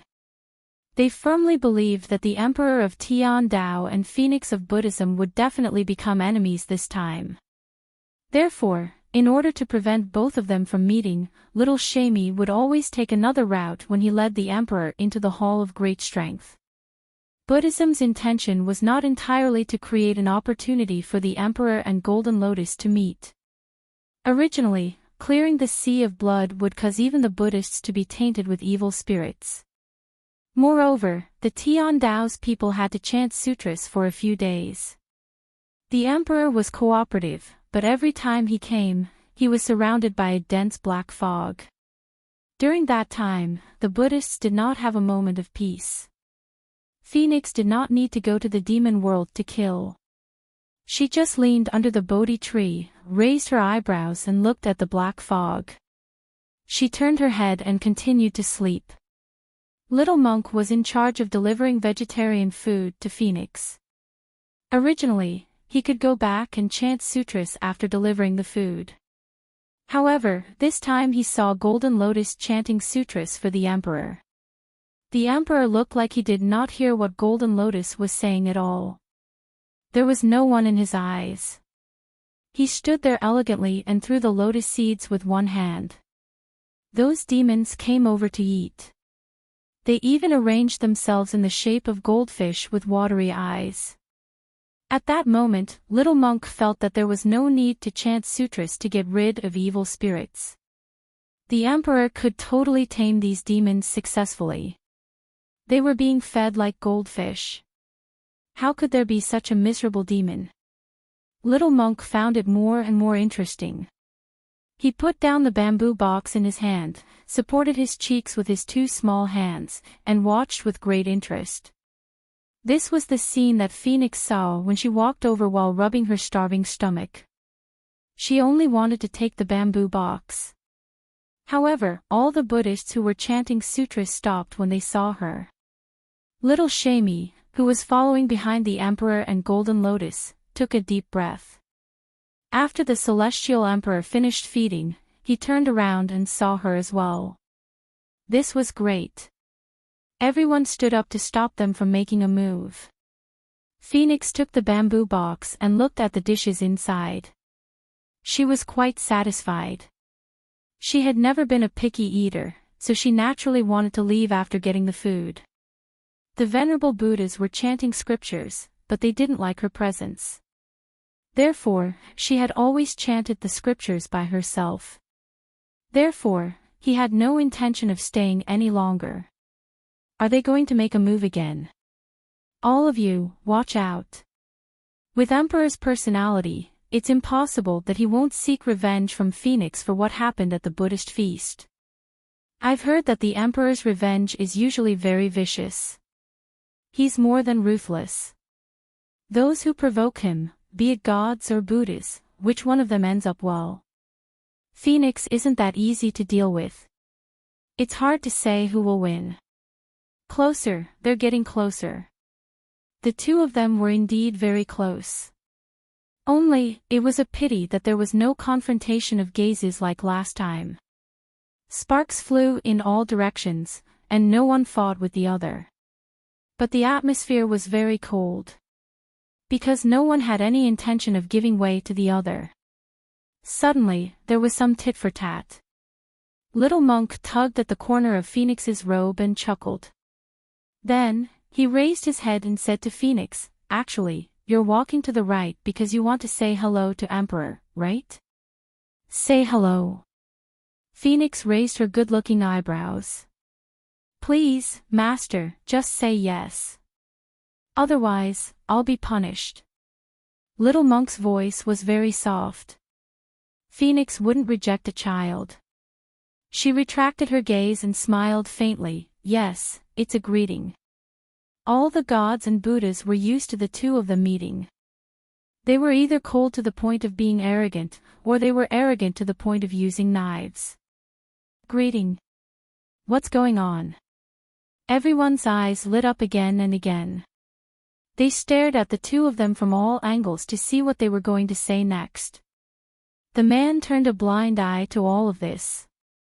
Finally, something caught his eye in his indifferent eyes. Even his smile became playful. "Oh. Since it's a greeting, you should say something. What do you want to say to me? Say something." Phoenix was stunned for a moment. But her original intention wasn't to greet him. Thinking of this, she glanced at the golden lotus behind the man and instinctively blurted out, "It's nothing. It's just that you're here for the matchmaking banquet again." All the Buddhas. Matchmaking banquet. Matchmaking banquet. Little monk lowered his head and cried. "Master, you might as well not say anything. Matchmaking banquet." The man smiled and slowly bent down. His voice was so low that only she could hear it. "With whom? If it's you, I can consider it. After all, to a certain extent, you really want to be destroyed." Phoenix raised her head and smiled. "It seems that you still want to fight." "When I said destroy, I meant another kind." The man's bright eyes fell on her collarbone under her robe. At this moment, there was a touch of real evilness on his handsome face. Phoenix frowned. "Stay away from me. I can't fight these 2 days. If you want to fight, let's fight another day. Are you going to be grounded again?" The man smiled, which was different from his usual self. "You're indeed suitable to be locked up." Phoenix felt that someone was particularly talkative today, so she didn't continue the conversation. She was very hungry, so she walked around the Buddhist gate and left. The man seemed to be angry, but also not. He looked like he was smiling, but the stone steps under his feet were broken. Seeing this, the demons all shuddered. Golden Lotus stepped forward with a gentle and beautiful face. "Emperor, don't lower yourself to the same level as the Supreme Phoenix. Her temper has always been like this. She can't tolerate people, but she's still kind at heart." The man didn't say anything, but his smile became wider. After a period of time, the demons basically knew this man better than anyone else. Their scalps were numb from that smile, and they couldn't guess what he wanted to do. After he walked away gracefully, black fog lingered outside the 33rd heaven. The man said in a very low voice, "Do you guys think we should catch and lock her up?" "Her." The demons thought that the man was talking about Golden Lotus. "There's no need. After the Emperor's wedding, Golden Lotus will belong to the Emperor." The man paused in his steps and was very confused. "Golden Lotus?" "Yes." The demons started to act like goldfish again. They were very, very obedient. At this moment, the man threw a bomb at them. "I'm not talking about her. I always want the best. The Supreme Envoy, the Wisdom King Phoenix." Phone, Phoenix. Cough, cough, cough. The demons were choked by the lotus seeds. "Emperor, this shouldn't be possible."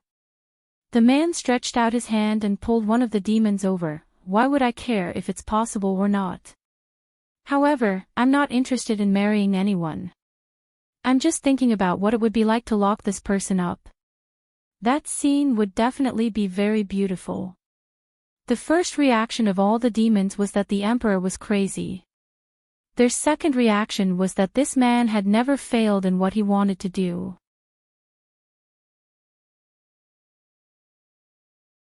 Chapter 803. From that day onwards, little Shamey was even more afraid that they would meet each other. He tried his best to prevent them from appearing in Buddhism at the same time. Just like that, everyone in the 6 paths, be it deities or Buddhas, basically knew about the conflict between Phoenix and the Emperor. All of them cooperated with little Shamey and tried their best to prevent them from meeting each other. Tai Bai Heavenly Immortal shook his head and said with a smile, "These 2 people didn't have such a big conflict in the past. Although they didn't like each other, they still nodded to each other when they met. Why are they so incompatible now?" Sure enough, a mountain can't accommodate 2 tigers. You should know that the Emperor doesn't like women who are too tough. Now that he has chosen the deities and Buddhists, which one of them isn't beautiful and clean? Plus, this phoenix is too strong, it's only a matter of time before they become hostile. If you ask me, I think it's time for the emperor to settle down. Whether it's the golden lotus of Buddhism or the snow goddess of Tian Dao, they're both not bad. Speaking of this, there's also one in the Dragon Palace. She's so beautiful, I've been wanting to talk to the emperor for a long time. Wait, I have a fairy from Mount Motsang here. She's been admiring the emperor for a long time. Other than her looks, she's also very talented. She's the perfect match for the emperor. The exalted immortals of the heavenly Tao were so noisy that the entire dome was shaking. The man sitting on the seat of honor had no intention of speaking. He crossed his legs calmly, but there was something he was curious about. Fishes. This was the name that the emperor had just given to the demons. The demons immediately formed the shape of a goldfish. Go ahead. My beautiful prey, and I don't seem to be on good terms. The man raised his eyebrows, as if he was really confused. The demons collectively felt helpless. They roared in their hearts, everyone in the 6 paths knows that you're enemies. What do you mean by, don't seem to be on good terms? When have you ever met each other?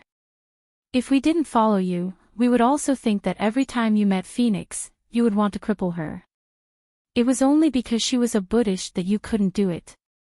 Of course, we already know that you don't care about other people's feelings, but we never thought that you have such dirty thoughts about Phoenix. What? Is it difficult to answer my question? The man chuckled as he looked at them. The demons had a hard time disguising themselves as goldfish, so they didn't dare to move at all. They tried their best to speak in a calm tone. There is indeed something a little off. Oh. The man smiled again. His smile was so profound that the demons couldn't figure out what he wanted to do. In fact, what the man had to do was very simple. Since everyone felt that they were not on the same page, then he had to subvert their understanding. It would also prevent these people from bothering him with who he was meeting today and who he was meeting tomorrow. A certain emperor glanced at the portrait on the table again, his eyes faintly showing impatience. However, that impatience was well concealed by him. On the second day, when he was going to Buddhism, the little monk wanted to lead him up the mountain, but he changed his route. The little monk panicked when he saw this. He ran all the way behind the man. The emperor's route is really not that smooth. Please wait. It was indeed not smooth. After all, there wasn't any route where one would see the betrothal gifts of a proposal halfway through the journey. There were so many of them that it was impossible to count. There was a little monk standing opposite the betrothal gifts. The little monk felt that he was too short, so he tried to tiptoe and said to the Son of God of Tian Shan Mountain, Son of God, please go back. Our Lord still has to recite scriptures, so she won't accept your betrothal gifts. Little Master, please go back and report that if Phoenix agrees to marry, Tian Shan Mountain will give her the same treatment that she received in Buddhism. I believe that Lord Phoenix will make the right choice. After all, she's not young anymore, the Son of God of Tian Shan Mountain said in a firm tone. He looked at the matchmaker Golden Lotus leisurely. Golden Lotus laughed and said in a gentle voice, Yes, little master, please go back and talk to the Lord again. The Son of God is elegant and it's really good. The most important thing is that the Son of God has a good temper, both of them are compatible. But the little monk opened his mouth. He was interrupted by a lazy yawn. You don't have to say any more, I've made the right choice. It was Phoenix. She walked over barefooted with a scripture in her hand. She met the Son of God of Tian Shan Mountain's stunned gaze with a smile and continued, Son of God, please take your betrothal gifts and leave immediately, do you understand? You. The Son of God of Tian Shan Mountain really liked the looks of the woman in front of him. However, he wanted to hit her as soon as she spoke. Unfortunately, He was no match for Phoenix, so he could only attack her with words. It seems that I've come to the wrong place this time. The rumors are true, a Buddha doesn't look like a Buddha. No matter how beautiful she is, she's just a facade. As he spoke, the son of God of Tian Shan Mountain turned around and wanted to leave. However, he did not expect to bump into the Emperor when he turned around.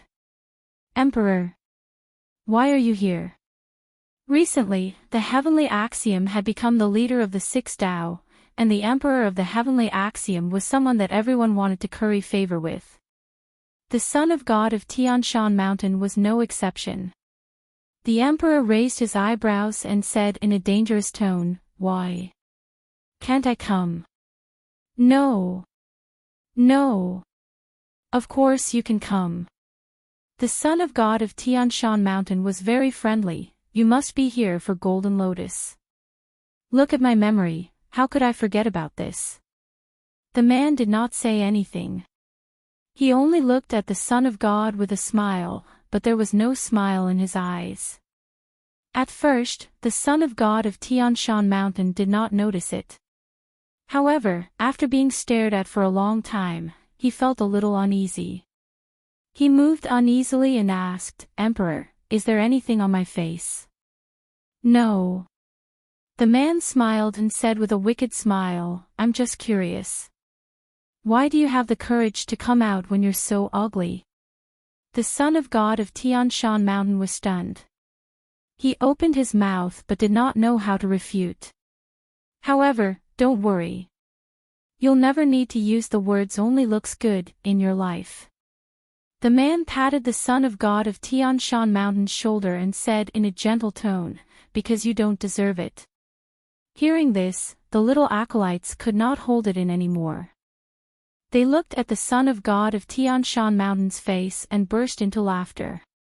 The son of God of Tian Shan Mountain's face turned green as if he had swallowed a toad.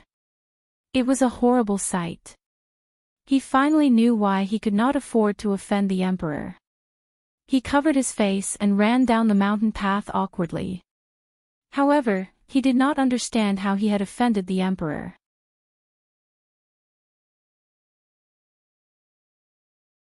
Chapter 804.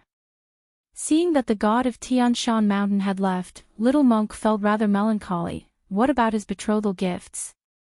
If the Venerable One saw them, she would be grounded again. Betrothal gifts. Phoenix laughed, "That's easy. Keep the valuable ones and throw away the worthless ones." Little Monk opened his mouth, "Keep them. But what if the god of Tian Shan Mountain comes again? And the Venerable One? Remember, this is not a betrothal gift. It's the incense money donated by Tian Shan Mountain to Lane Temple." Phoenix played with a string of jewelry. "Tian Shan Mountain won't be so stingy, right? Do we still have to take back the donated items?" Little Monk nodded, although the solution suggested by the Venerable One was not bad. But why did it feel like a robbery? Wasn't the god of Tian Shan Mountain here to send the betrothal gifts? Now, not only did the god of Tian Shan Mountain lose his face, he could not even take back the betrothal gifts. He could have provoked anyone, but he had to provoke the Venerable One. But why was the Emperor still here? Phoenix had the same thought as Little Monk. She raised her eyebrows and looked at the man standing in front of her. "What's the matter?" The man's voice was very faint, and he did not hold back. "Ask your little monk to pour me a cup of tea. I'm not used to standing outside and talking." Phoenix was stunned when she heard this. Was he really looking for her for something? "I don't have tea here." Phoenix did not have any deities here, so of course, she would not prepare tea leaves or spring water. Little Monk heard his Venerable One's words and immediately reached out to pull Phoenix's clothes. Phoenix looked at him, wondering what was going on. Little Monk chuckled and tried to smooth things over. "Since Venerable One Phoenix doesn't have tea leaves here, Emperor, why don't we go somewhere else? As long as you don't fight, everything is fine." He even suspected that the Emperor said that he wanted to drink tea just to provoke Phoenix. The man did not pay attention to little monk's words. He stopped in his tracks, turned around and walked toward Phoenix. His tall and straight figure was lowered, and his long arms were behind her back. His aura was very strong, and there was something dangerous about him for no reason, no tea. It's over, it's over. They're definitely going to fight this time. Not only the little monk, but even the little monk was so anxious that his forehead was sweating. Yes, Phoenix said with a smile, but there's wine, I brought it from the demon world last time, do you want a drink? Sure. The man looked at her and smiled. He retracted his hand and tidied up his robe. Lead the way. That was it. The little monk and the little monk looked at each other. Wow, they actually didn't fight. Furthermore, he wanted to stay and drink. Drinking in Buddhism. If this wasn't disrespect, then what was? Golden Lotus was still standing there, and the faint smile on her face gradually faded. She originally thought that if she introduced someone to Phoenix, Phoenix would agree. After all, the condition of the god of Tian Shan Mountain was not bad. Now it seemed that she had underestimated her. As expected of the almighty Lord Phoenix. The little monk sensed Jinlian's gaze. Lady Buddha, today I won't be chanting scriptures for the emperor today, we'll talk about it tomorrow. Golden Lotus smiled gently. The heavenly axiom has asked me to go there often, but the two of you should stay by the side of the Phoenix Emperor, don't let them get into a conflict. The little monk chanted Amitabha and watched Golden Lotus leave. After that, he quickly ran towards the direction of the sacred land. He was afraid that the two of them would not come to an agreement and start a fight. It was undeniable that these people were overthinking. Phoenix had never drunk with anyone before. Thinking about it carefully, this was the first time someone had come to her place as a guest in hundreds of years.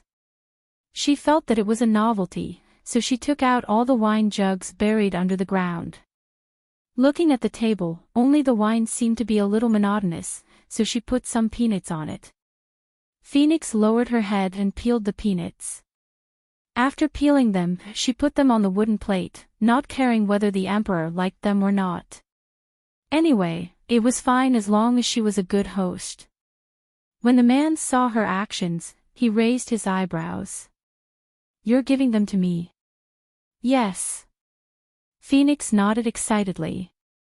She felt that receiving guests was quite interesting. The man's voice was very faint, but it was indifferent. I don't like to eat things that have been touched by other people's hands.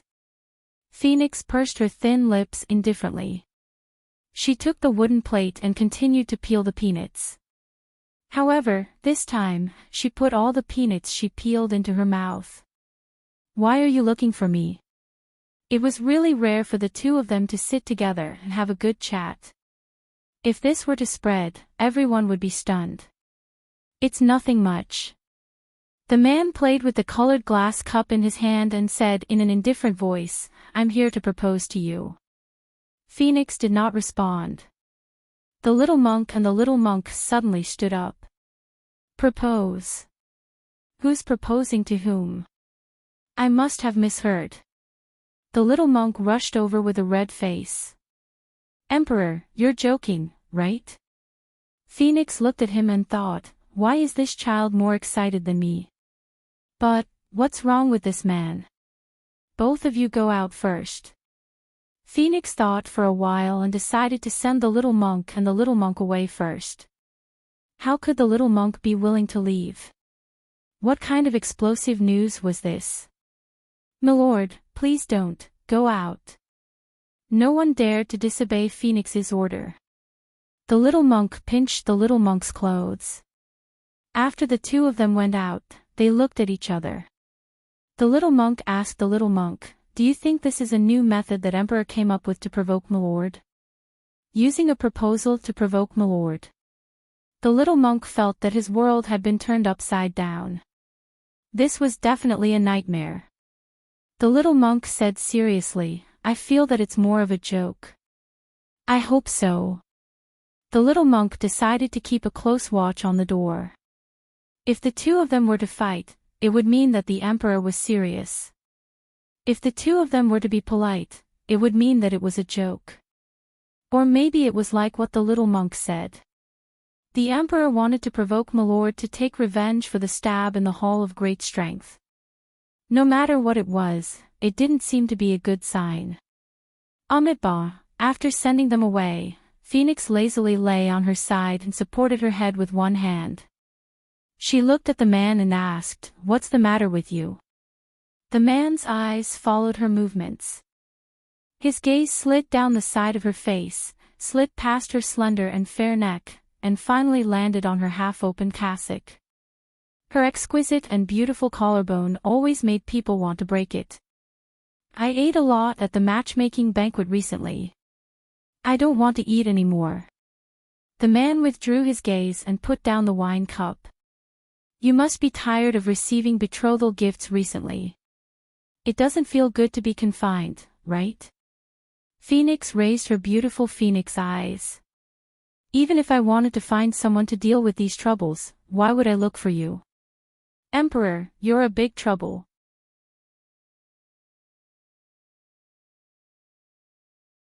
Chapter 805. Why? The man smiled with indescribable charm, "Because I'm the only one in the 6 Tao who is prettier than you." Phoenix paused for a moment and realized that she could not refute the man's words. She had to admit that the man was indeed prettier than her. He was a demon who could kill the 6 Tao with his looks alone. He was the only one who could compare his looks with a woman. "Let me think about it." Phoenix suddenly thought of something and said, "Don't you have the golden lotus?" The man frowned. "Who are you talking about?" "The golden lotus, the Lady Buddha," Phoenix reminded him. The man continued to frown. "I don't remember." Phoenix suddenly felt that what Buddhism had done these days was in vain. The poor venerable was still hoping to win someone over with her beauty. It was like a river of spring water flowing eastward and could not be taken back. "I heard that you're raising a Bodhi tree." The man said faintly, "I'm in charge of the entire Tian Dao's sacred water. You can get it without violating Buddhism's rules in the future." Phoenix looked at the handsome face and suddenly smiled. "Sounds like a good idea. But we can't really get married." "How long is the time limit?" "More than 40 days. Emperor Huang put the wine glass to his lips and took a sip. "After 40 days, there will be a tough battle between Tian Dao and Buddhism. We'll be separated then."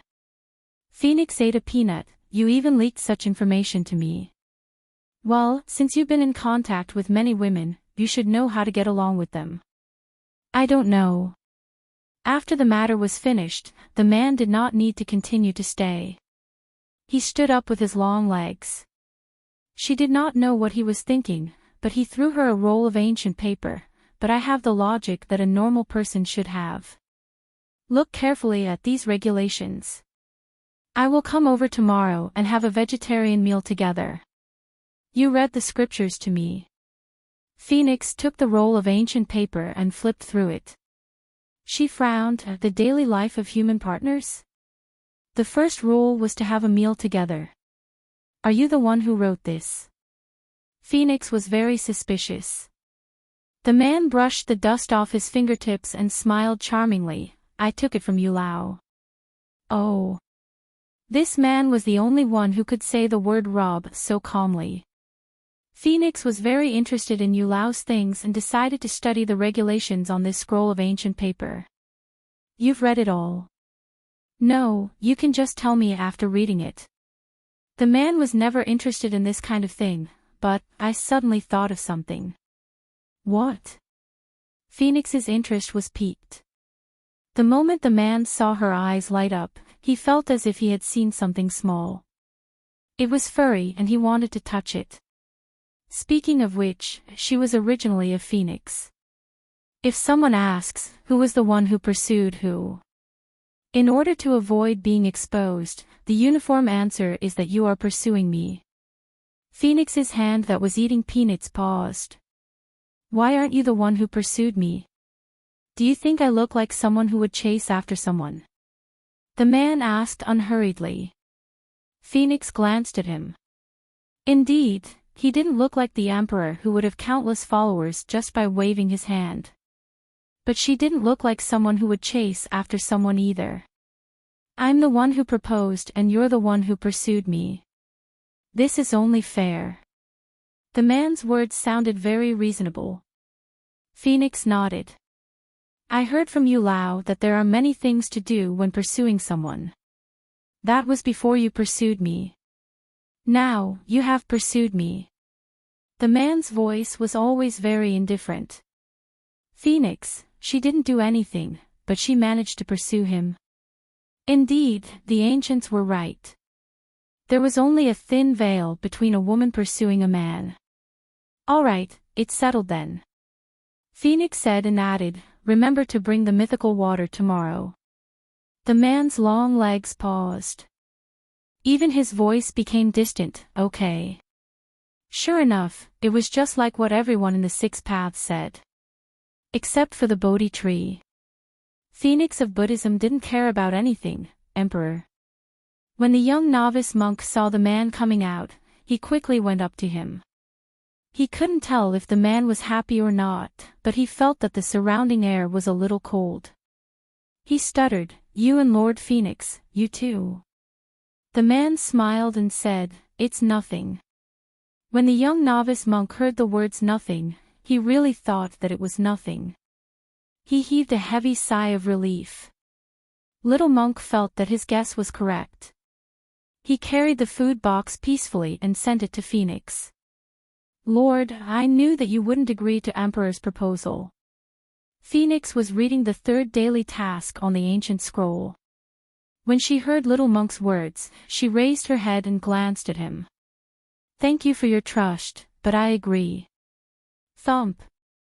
The food box in Little Monk's hand fell.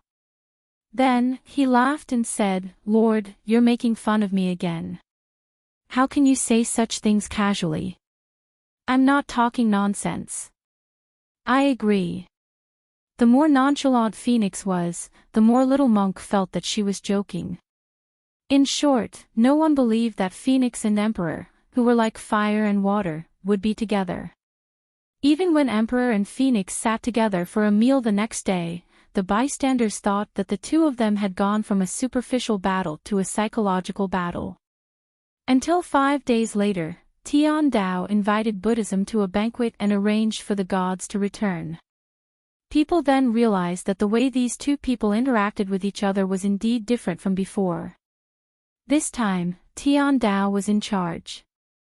Emperor naturally sat on the divine throne. He did not react to anyone who came in. He only raised his eyes when Phoenix arrived on the clouds. His eyebrows were handsome and his eyes were distinct. The man curled the corners of his lips slightly. He stared at the cold and quiet figure in the crowd. A smile appeared in his dark eyes. He only said 2 words, come here. When Phoenix heard his voice, she was stunned at first. Her dark eyes were covered with a thin layer of mist. Under the watchful eyes of the crowd, she naturally walked towards the man. One of them was standing while the other was sitting. The distance between them was not close, but it gave people an indescribable feeling of ambiguity. It easily caused a commotion around them. The gods and Buddhas present could not help but stop what they were doing. They raised their heads and looked at the two of them. What was going on? They actually did not fight. Not only did they not fight, they even looked so harmonious. That's right, it was harmonious. But how was this possible? Unlike the panicked gods and Buddhas, the demons that Emperor raised in the dark mainly focused their attention on Phoenix. She was indeed the variable that fell from the sky. The bathing Phoenix who was at the top of all Buddhas. She was a living immortal who did not eat the food of mortals. She was too pure. In addition to being pure, her eyes were also very beautiful. They were as black as ink. If one looked at them for a long time, they would sink into them. No wonder Emperor wanted to hunt her down. As far as they knew, the more beautiful something was, the more it could stimulate Emperor's competitiveness.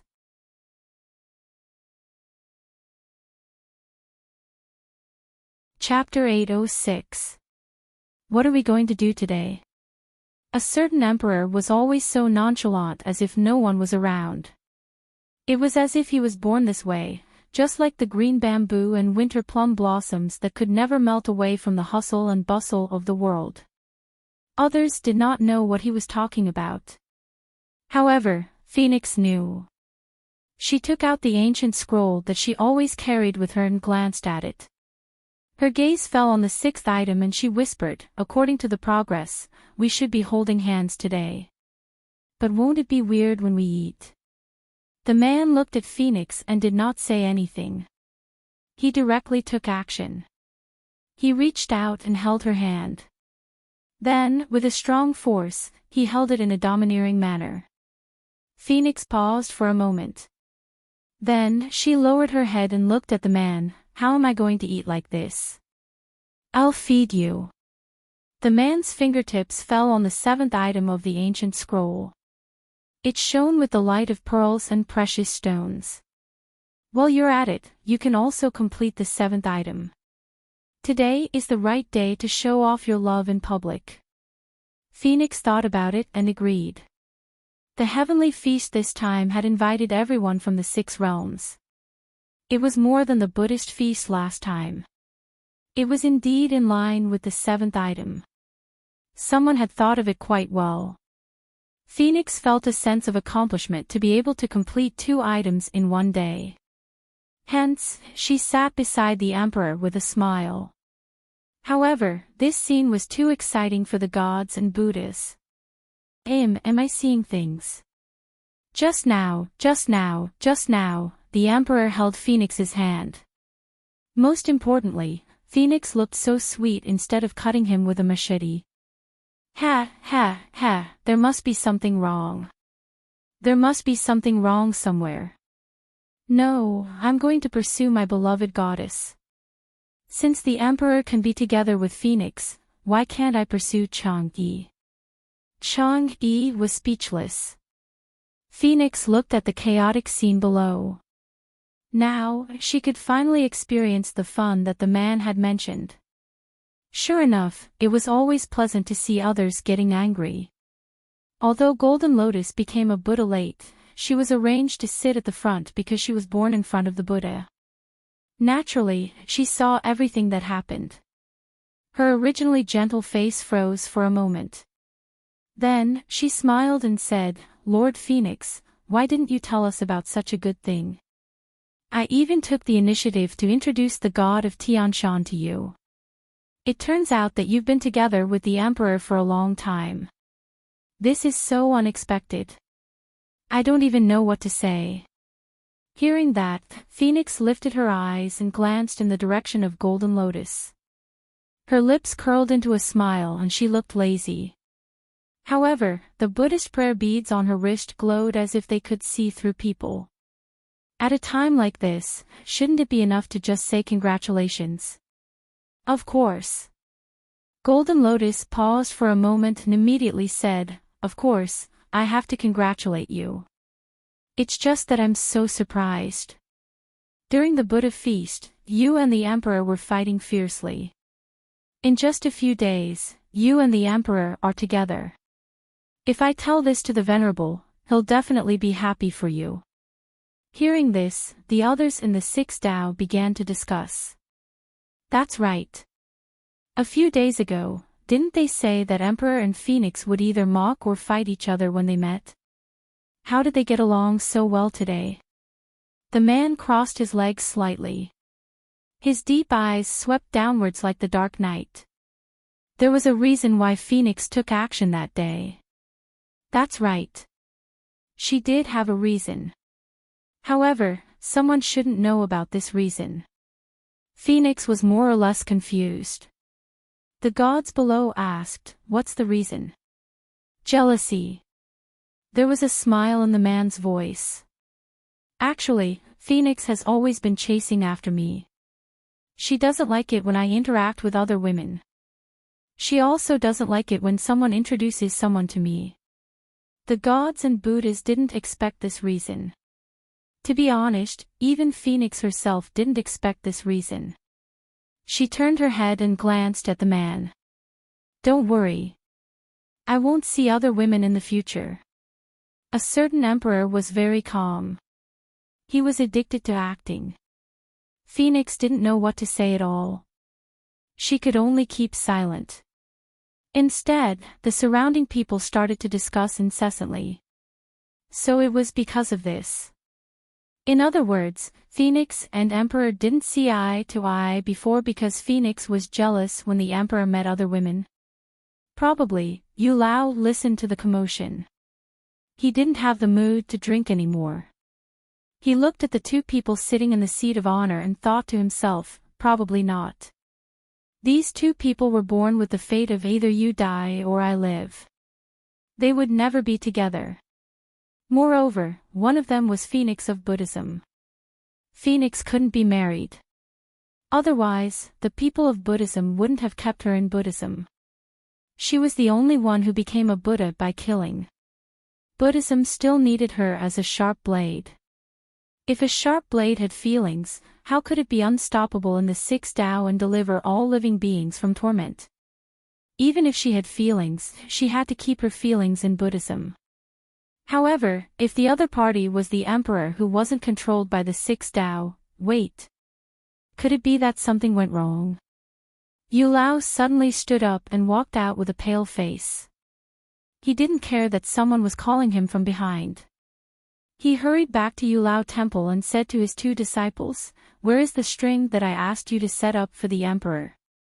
The two disciples looked at each other. "Isn't it in your pocket?" "Master, don't tell me you're drunk again."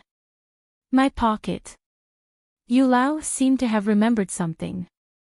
He reached out and touched his robe. It was empty, and even the book was gone. How could this be? Where did it go? The two disciples looked at each other again and said slowly, "Master, your character of forgetting things after drinking is really bad. Last time, when the emperor gave you the osmanthus wine, you were addicted to it. Didn't you exchange the thing in your pocket with the emperor? The emperor even said that you couldn't get it back after you exchanged it. You even nodded and agreed. What the hell? I'm finished." Yu Lao knocked his head heavily. His brain really didn't learn. He was clearly on guard against that person asking him, but why did he tell him everything when he asked? However, the emperor, why didn't you just tie the red string of fate to anyone but Phoenix? What exactly do you want to do? Yu Lao knew the emperor very well. This person was naturally fickle. He definitely didn't fall in love with Phoenix. He must have other plans. Yu Lao was right. The man did have his own plans, especially for Phoenix. "Sleep at my place tonight."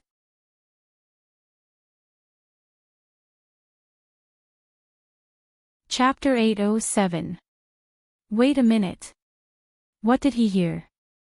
The emperor asked her to sleep at his place. Sleep.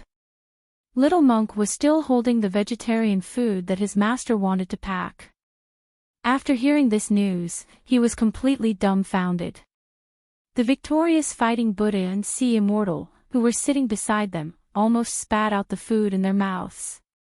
Two pairs of eyes looked at Phoenix with sparkling eyes. Sleeping together so quickly. Is it really good to develop so quickly? Phoenix felt a little embarrassed being stared at. With so many pairs of eyes watching her eat, her digestion would be affected. However, why do you want me to sleep at your place? Phoenix raised her eyebrows. Why don't you sleep at my place? It's very comfortable there. The clouds are thick. Everyone was speechless. Was sleeping there the main point? The main point was that the two of them were going to sleep together, okay. I'm not used to sleeping in the clouds. The man paused and whispered in Phoenix's ear, and the manual also states that the female should sleep at the male's place. Phoenix knew this, but were they really going to sleep together? Isn't it fine to just go through the formalities? I can go to your place, lie down, and then return to my place. As Phoenix spoke, she looked at the hand that was holding her. She wouldn't have known if she didn't look, but when she compared them, she realized that even this pair of hands was better looking than hers. This man was indeed the public enemy of the world. After hearing Phoenix's words, the man smiled and his eyes were cold. I think we should follow the manual seriously. The manual states that we should spend the night. But isn't it too fast for us to change from the 7th to the 19th rule? Phoenix's tone was inevitably a little doubtful. The man's thin lips curled up. With our intelligence, it's fine to be faster, isn't it? That's true. Phoenix had always felt that the man was smart, and she wasn't stupid. It was fine to be faster. The man looked at her nodding seriously, and the smile in his eyes couldn't be concealed anymore. He actually took it seriously. What are you smiling about? Phoenix raised her head and glanced at him. Her thin lips were slightly pursed, and there was an obvious curve on her face. It was a rare expression. The man's eyes darkened. He reached out and turned her face around. Phoenix was not slow either. Seeing that he was about to make a move, she immediately clasped his wrist with 10% of her strength. The man soon felt the pain, but he didn't let go. He just curled his lips playfully. How could he forget that if this woman was really angry, no one could stop her? The more she was like this, the more pleasurable it would be to break her. Ha, it's nothing. There's something on your face. The man moved his finger and rubbed the tip of Phoenix's nose, pulling out a strand of hair. Phoenix let go of his hand and thought for a moment before saying, "Next time you come near me, tell me. I'm fast." The man nodded to show that he understood. His voice was very light. "Go back and pack your things in a while." "You still need to pack." Phoenix ate the food that he gave her. Her face was full of surprise. She had never had the experience of being a guest at someone's house. It was inevitable that her eyes would widen. The man suddenly felt that it was not bad to feed someone like this. As long as that person could be like little Phoenix, she would be quiet when she wasn't eating, but when she was eating, her cold little face would puff up and her beautiful eyes would look at you with clear distinction. The only fly in the ointment was that the time was too short. In order to make this time longer, it would be best if he could make that pair of eyes only have him in them. Of course, you have to pack your things for the night. The man smiled again. His finger moved across the first few items. Furthermore, we can do all of these once overnight. Phoenix's gaze followed the man's finger. Kiss on the forehead. Say goodnight. Read on the other person's lap. Didn't you say that with our intelligence, we can skip these things? I just thought about it. Since we can do all of these things before the night, why not? The man's tone was very calm. It was as if he was saying, buy one get one free. Why not? It was very convincing. Phoenix had never been someone who liked to be taken advantage of. Furthermore, it was a very fun game. Since they could do all of it, they might as well do it once. All right then, I will go back and pack my things in a while. Phoenix had never stayed outside for the night. This experience was very interesting. She believed it again. The smile in the man's eyes surged again. He looked at the round little face that he was feeding. It was unexpectedly cute. At this moment, the only ones who could hear the man's words were the demons' faces twitching. Although they had always known that the emperor was very shameless, they didn't expect him to be so shameless. He actually used words like, since we can do all of these things before the night, why not, to trick them. He obviously wanted to do it. The moment he opened his mouth, he wanted to abduct them to sleep in his house. It was obvious that he wanted to do these things. You better be quiet. The man lowered his voice and warned the demons behind him. If you are too noisy, I will lose my patience. If I lose my patience, you know the consequences. The demons instantly shut their mouths and retracted their breaths. However, Phoenix still sensed something. She looked up at the man and asked, "Did you just release the demons from the blood sea?" "Sometimes, they need to breathe." The man smiled. He turned his head and asked Phoenix, "Do you want to eat another little bean?" Phoenix shook her head and said in a low voice, "I don't like sweet things." It was natural for the two of them to exchange one sentence after another. It was rare that the emperor was smiling all the time and looked very patient. The Buddhas and gods were stunned. It was too exciting. "Drink another cup. You don't eat meat too, right?" The man seemed to have thought of something and suddenly asked her. Phoenix nodded and didn't say much. The man smiled. A ray of light flashed across his eyes. What would happen if she ate it? He really wanted to see. Sensing this thought, the demons looked at each other. Emperor wanted to let Phoenix eat meat. Wasn't that breaking the precept? Phoenix was a Buddhist. Eating meat was tantamount to breaking the Buddhist precept of killing. Although her hands were stained with blood, it was all because of voodoo. However, eating meat was different. It was indeed different. Phoenix had never eaten meat. She only ate a bowl of noodles in the human world once. There was no meat in that bowl, but it was cooked with pig soup. After returning to Buddhism, she vomited as if she had shed a layer of skin. She didn't even have any strength left. This was her only weakness. Except for Bodhi, no one knew about this weakness. She didn't intend to let anyone see it.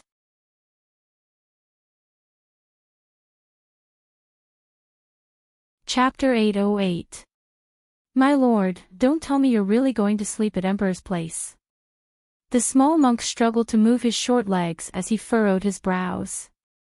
Phoenix used the holy water that the man gave her to water the Bodhi tree as she replied, "Of course it's true. But you can't leave Buddhism." The small monk said seriously, "If you leave, you'll feel uncomfortable." Phoenix turned around and glanced at the small monk. "I'll be fine if I stay with that person." "Why?" The small monk didn't understand.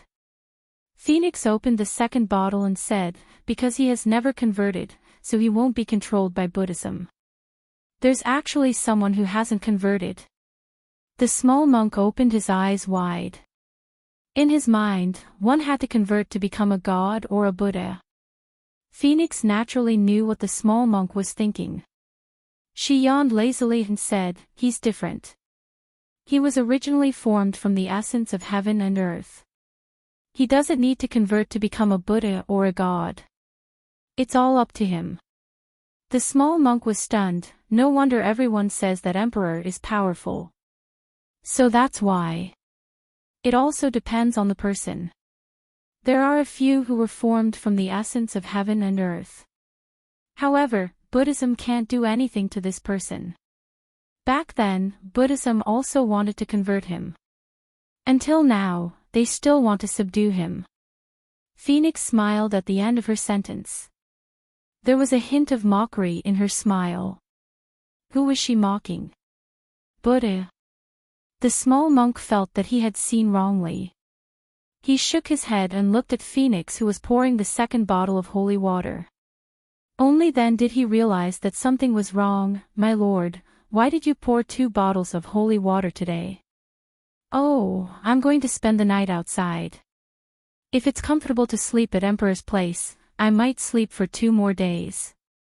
As someone who had never been a guest at someone else's place, Phoenix felt that it was very interesting. Moreover, that person had many demons at his place. When she was free, she could feed them like goldfish. Phoenix felt that it was interesting, but the small monk felt like he was struck by lightning. "Isn't it enough to sleep for a while? You want me to stay for 2 more days? So you can go pack up now. Help me put on my robe too. After Phoenix finished speaking, she stood up and said to Bodhi in a low voice, "Now that someone is inviting me over as a guest, shouldn't I bring some gifts?" "Forget it, he has everything anyway." No one knew what Phoenix meant by that. Only Subhoodie could understand. It had been hundreds of years since the day little Phoenix came to the huge mountain Tenya. Finally, there was someone who was willing to be her friend. He could finally not be so lonely. From dusk to sunset, Bodhi was still standing in front of the Buddhist gate, swaying gently. But this time, the wind was much gentler. Amidst the Sanskrit chants, he blew open the scripture belonging to the phoenix, deceiving the layers of Buddhist chants. All the mockery and disrespect that rose in Phoenix's heart. Everything was well whitewashed by him. This was the only way to stall for time and allow her to do what she wanted to do. Because once Phoenix was rebellious, Buddhism would immediately send a heavenly tribulation. This was the only thing he could do to make her feel less lonely, even if the person who made her feel happy was not him. Perhaps no one knew. How did Bodhi feel at that moment, standing in the vast sea of clouds? There was something he had never told Phoenix. He would help her do what she wanted to do. If one day, she was injured and wanted to return, he would wait for her at the same place. But Bodhi knew that once the person made a decision, she would not turn back. It was nighttime, the sky was full of stars. Tian Dao was different from the human world. One could see the Milky Way when one looked down. Phoenix had seen such a scene many times. But today, it was more beautiful than usual. Sleeping in someone else's house. She had always thought that she would not have the chance. She did not expect to fulfill such a wish in her lifetime. At that time, little Phoenix's thoughts were so simple. Moreover, they were very polite and brought gifts, but they were all fish food. So that she could feed those demons when she was bored at night. When the immortals saw Phoenix coming from afar, every one of them looked like they were facing a formidable enemy. Those who were yawning stopped, those who rubbed their eyes stopped, and even those who were walking almost fell down. "Quick, inform all the immortals that Lord Phoenix is here. She's holding something in her hand. It must be a weapon. She's here to fight with Her Highness. But Her Highness is still sleeping. What should we do? What should we do? The others can't beat Lord Phoenix." "Calm down. How can you panic as an immortal? If you're not panicking, you go." I.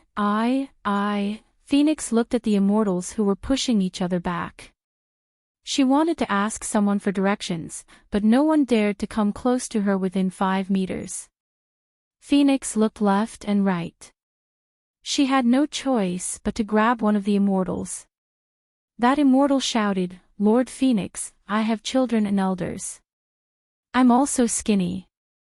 I can't take a beating. You won't feel good if you beat me."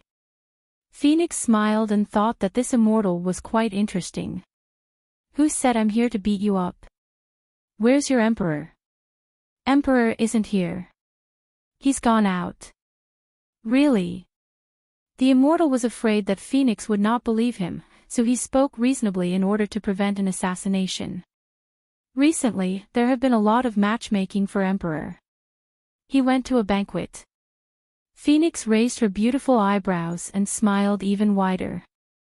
"Do you know what happened to someone who lied to me last time?" Hearing this, the immortal's body stiffened. "Come, I'll give you another chance. Tell me, where's your emperor?" Phoenix's tone was very gentle. However, the gentler she was, the more afraid the immortal was. He stretched out his finger and pointed behind him. After getting the answer he wanted, Phoenix smiled and let go of the immortal. Then, she passed the thing in her other hand to him. "This is a gift for your emperor." "A gift?" The immortal did not dare to accept it. He did not believe that it was a gift. This must be a trap. Definitely. How could Lord Phoenix give his emperor a gift? It was more likely that she gave him a bomb. Phoenix saw that he did not move, so she could only take back her hand. She originally wanted to be a polite guest like an ordinary person, but now it seemed that the effect was not good. The immortal saw that Phoenix was indeed different from usual.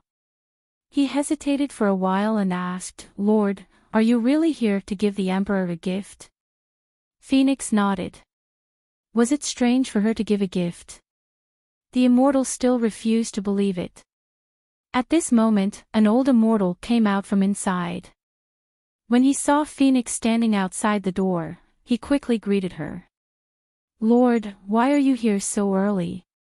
The emperor told me that you would come tonight. I thought you would only come after reciting the scriptures. I was about to ask someone to pick you up from Buddhism."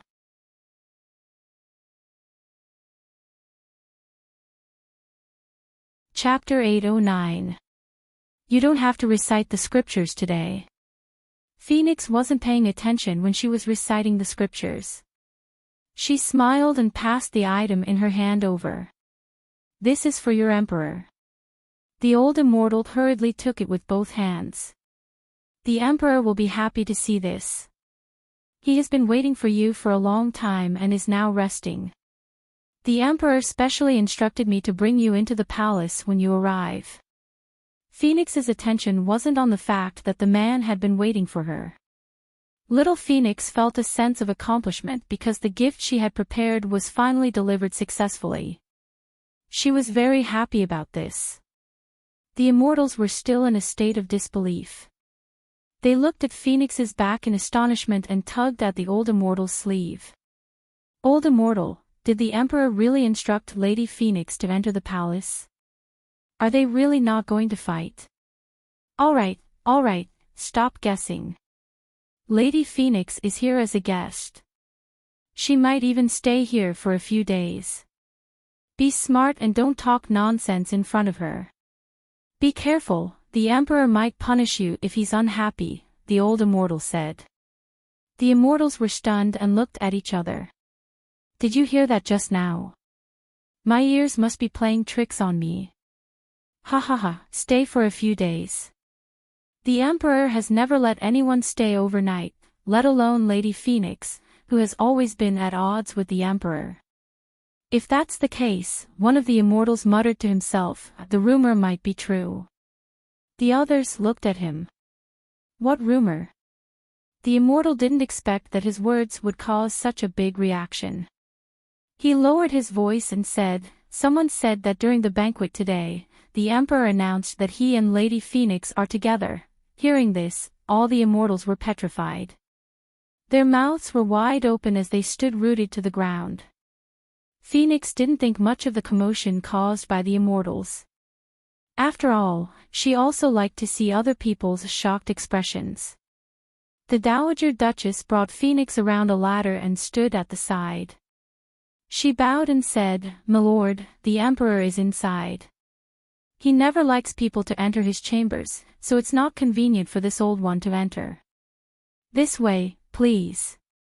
Phoenix nodded and walked toward the innermost area. The heavenly Tao was different from Buddhism. No, it should be said that the man lived in a different place from the one she lived in. In Buddhism, as long as there was a floating cloud, she could sleep. But here, the towering stone pillars of the man, together with the colored glaze incense, appeared to be grand and cold everywhere. In the center of the clouds, there was a large, dark-colored bed. It looked like it was covered with crow feathers. The contrast between black and white revealed the owner's unique domineering aura. The man was sleeping on his stomach. Half of his head was buried in the pillow. His hair was disheveled, revealing half of his well-defined face. The snow-white blanket covered half of his back, leaving the other half exposed. There was also an arm that was hanging down on the ground. The well-defined honey-colored muscles were on full display. Even the rise and fall of his breathing could be seen clearly. Was he sleeping? She did not expect that such a domineering and indifferent person would be so harmless after he fell asleep. His thick eyelashes drooped down, casting shadows. His outstanding facial features looked particularly elegant in this situation. Phoenix did not disturb him. She looked at the large bookshelf behind the man. It was full of records about the heavenly Tao. Every ancient scroll that fell into the human world would be regarded as a divine record. Phoenix took a random book and sat lazily on the wooden chair beside it. Just as she opened the long scroll, the man on the bed woke up. His eyes were as cold as ice. Phoenix knew that this was the real him. No matter how polite he was at the banquet, it was only his disguise. "When did you come?" Perhaps it was because he had just woken up, the man's voice sounded deeper than usual. Phoenix closed the scroll in her hand and replied, "Just now." The man glanced at her and sat up. As the quilt slid down, the man's muscular chest and waist were exposed. There was not a trace of excess fat on his waist. His figure was so good that it could beat all the divine records in the heavenly Tao. Although Phoenix had killed many people, she had little contact with others. Seeing such a scene, she subconsciously looked away. The man smiled and patted the space beside him. "Come here. Come here." Phoenix frowned. "Don't you have any other places to sleep? Or I can lie down and sleep in the clouds." The man looked at her. After a while, he said, "The book says that we can sleep together." "Okay." Phoenix hesitated for a moment and slowly walked to the bed. The man leaned against the headboard and looked at her playfully. "Are you afraid that I will do something to you?" No. It was just that she had never slept with others before. However, if she really said it, the man would not do anything to her. Her scimitar was on her wrist. If the man dared to cross the line, she could just attack. She had heard that many people in the Sixth Tao had sent women to him, but he had never accepted them. He probably had no interest in women. Moreover, they would not have anything to do with each other. After thinking it through, Phoenix lifted the white quilt and crawled under it. She pulled the quilt to her chest and turned to look at the man. Lying so close to him, their black hairs seemed to be touching each other and their breaths were intertwined. Phoenix suddenly remembered that the man seemed to be sleeping naked. For some reason, her heart started to beat faster. Yes, this was not normal. However, when Phoenix came up, the man who was sitting suddenly leaned toward her. He was so close to her that Phoenix felt uncomfortable for a moment. She did not know what the other party's scent was. It was light and heavy, with the smell of mint and the remnants of smoke. It was even pleasant. However, this person's aggressive aura was too strong, so strong that it was a little evil. "You trust me that much? I've brought you a gift." Almost at the same time, the two of them spoke. The man's fingers that were about to press down paused. "What gift?" "Wait." Phoenix ran out excitedly. After a while, she ran back with a bag of fish food in her hand. "We can feed these to the monsters at night. Don't you like to treat them as goldfish?" The man looked at the fish food and then looked at Phoenix's beautiful eyes. The power gathered in his palm dissipated. Then, he reached out and pulled her over. With a smile on his face, he said, "Okay." It was obvious that a certain emperor liked this fish food very much. However, only the monsters knew that before Phoenix took out the gift. The emperor's thoughts towards her were definitely not simple.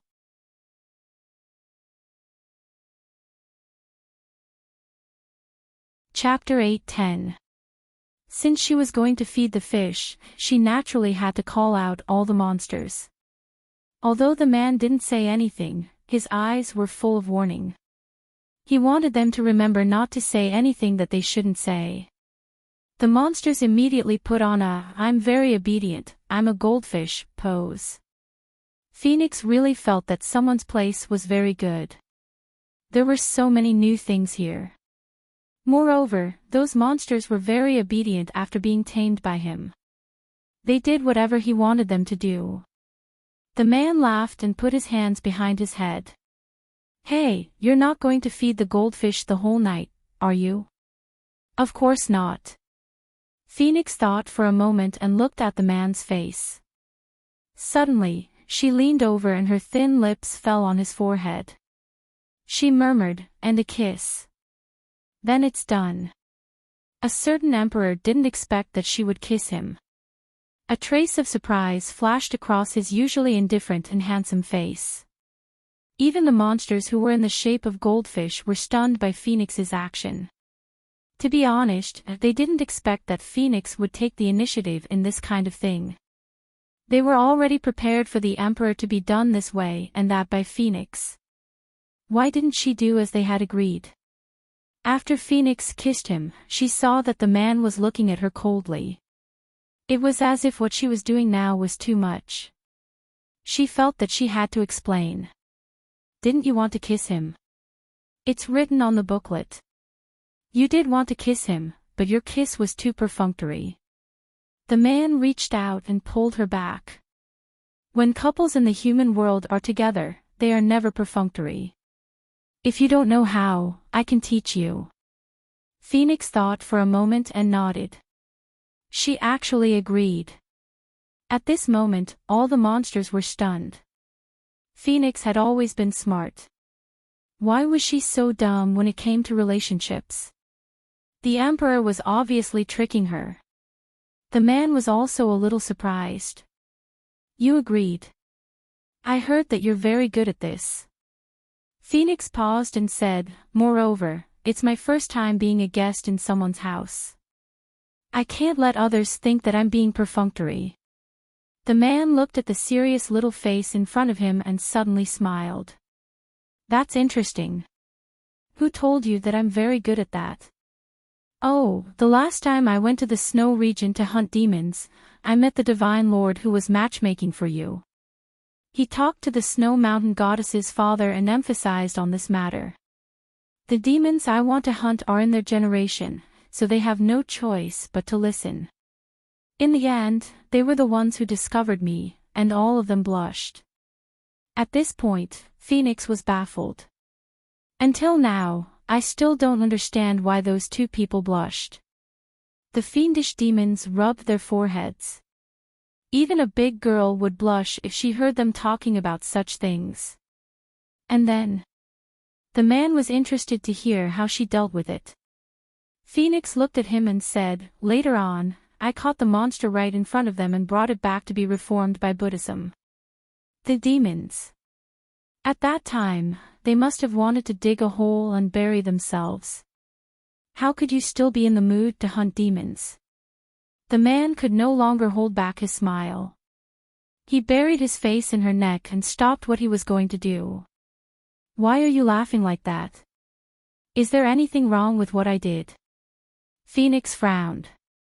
"I didn't want to interrupt their conversation, but you know that I can't leave Buddhism for too long.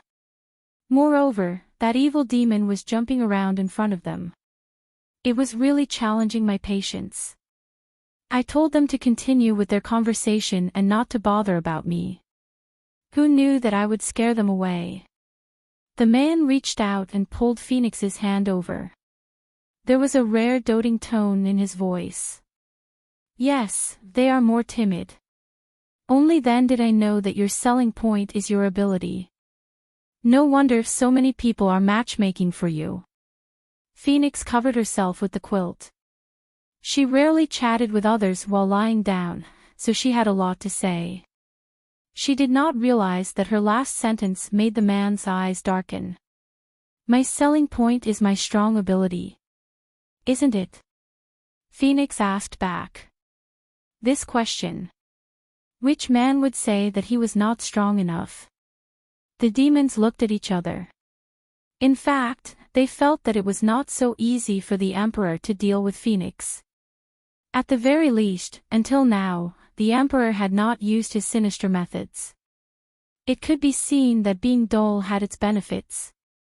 Besides, Phoenix was smart. She was dull throughout the process, but her last sentence was very powerful. The man's eyes darkened, but he smiled evilly. Do you want to try? What? Phoenix raised her eyebrows. The man unbuttoned her kasaya with his fingers. His thin lips curved slightly. My ability. When he said this, the man had already activated the array. No one could break through the array, be it demons or immortals. Just like what Phoenix said, this man was the only one who would not be controlled by Buddhism. Phoenix's skin was white. The looseness of her kasaya easily exposed her collarbone and chest. There was always a kind of breathtaking beauty. Seeing this, the man's eyes became more and more gloomy. Even his breath became hotter. You're so beautiful. It's a pity that you're raised in Buddhism. Phoenix did not expect things to turn out this way. She stared at the eyes that were close to her. The next moment, the Buddhist prayer beads in her hand turned into a scimitar full of hostility. The man chuckled and glanced at her side. Then, he pressed her shoulder with one hand. Why are you using a scimitar on the bed? Don't you want me to teach you? Don't forget, you're here as a guest. When Phoenix heard the word guest, she felt that she had overreacted. She put away her scimitar and said, I won't try that kind of thing. As she said that, Phoenix reached out to push him away, but before she could touch his body. But before she could touch him, the man suddenly pulled her into his arms. She did not know if it was because she had violated the Buddhist doctrine. A bolt of lightning flashed across the sky and fell behind them. With a crack, sparks flew everywhere. Everything was still. In a flash, he suddenly laughed. He was completely unaffected. He reached out his finger and touched her lips gently. You don't have to try that kind of thing, but you have to connect the kiss. What do you think? The man's thin lips were only a few centimeters away from her. His fingers were also very warm. Phoenix did not know why her heart suddenly beat faster. It was just that it seemed to be too close. She had never felt this way before.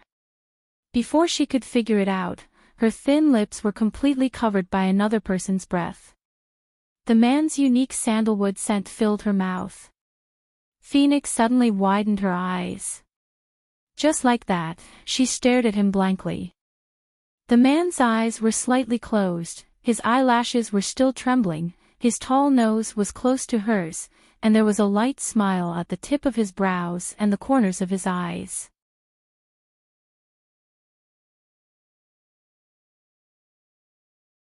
Chapter 8:11. Even his hand was holding the back of her head. He kissed her hard and started to attack her crazily. It was not like the man's usual behavior at all. Phoenix felt like she was suffocating. Her mind was filled with white snowflakes. She had never felt like this before. All the oxygen was taken away by him.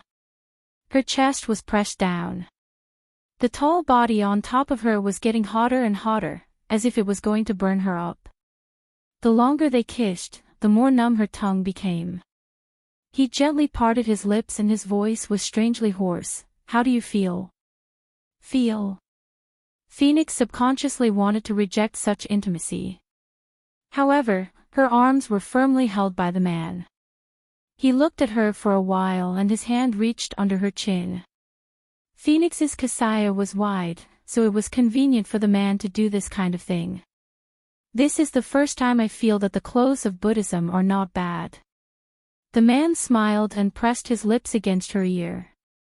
He touched it with the tip of his hot tongue and slowly moved down. Phoenix's body went numb and stiffened. She felt as if she had been electrocuted. Her body twisted uncontrollably in the warm blanket. She did not allow him to continue his impudence. She clasped his wrist. Her breath was a little chaotic. It feels a little strange. It should be enough for practice. Enough? The man reached out and stroked her skin. It was so soft and tender that it almost absorbed his hand. How could such a touch be enough? Phoenix looked at him. Yes, it's enough. Okay. The man let go of his hand and smiled again with a playful look. His fingers patted her back gently as if he was treating his pet. It's enough for today. We'll continue tomorrow. Such an interesting Phoenix. Of course, he had to eat slowly. Phoenix felt as if someone was pressing something against her thigh. It was very hot and she felt somewhat uncomfortable. However, it seemed that no one had hugged her to sleep since she was a child. Phoenix could remember things from when she was reciting scriptures on Mountain Tenya. She remembered that at that time, the people around her would always look at her with strange gazes. Because in Buddhism, other than the little monk and the little monk, there had never been a child who looked like her. The Venerable held her hand and introduced her to everyone. So she's that Phoenix. Which Phoenix? It's the Phoenix born from hell, the Phoenix that symbolizes great misfortune. Why would Phoenix have such a bad omen? Yes, Phoenix was also wondering why she had such a bad omen. At that time, little Phoenix already knew how to recite scriptures and knew what a great omen was.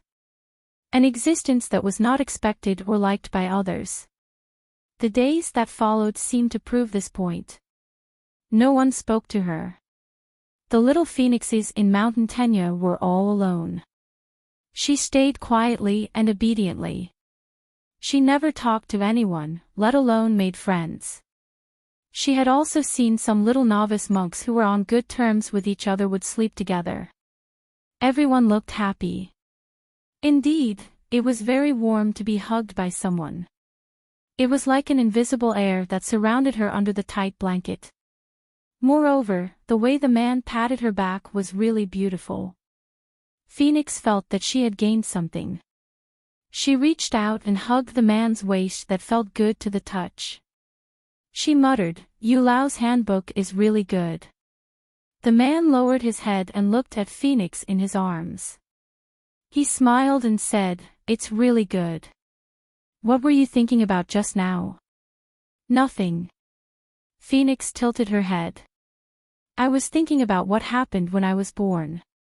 You should know that I was born from hell. They said that there were originally 2 eggs, but when they broke out of the shell, only I was left." The man smiled ambiguously. "You're saying that the moment you broke out of the shell, the blood sea sent down 33 thunder tribulations. You were born with a face of extreme evil." "Yes."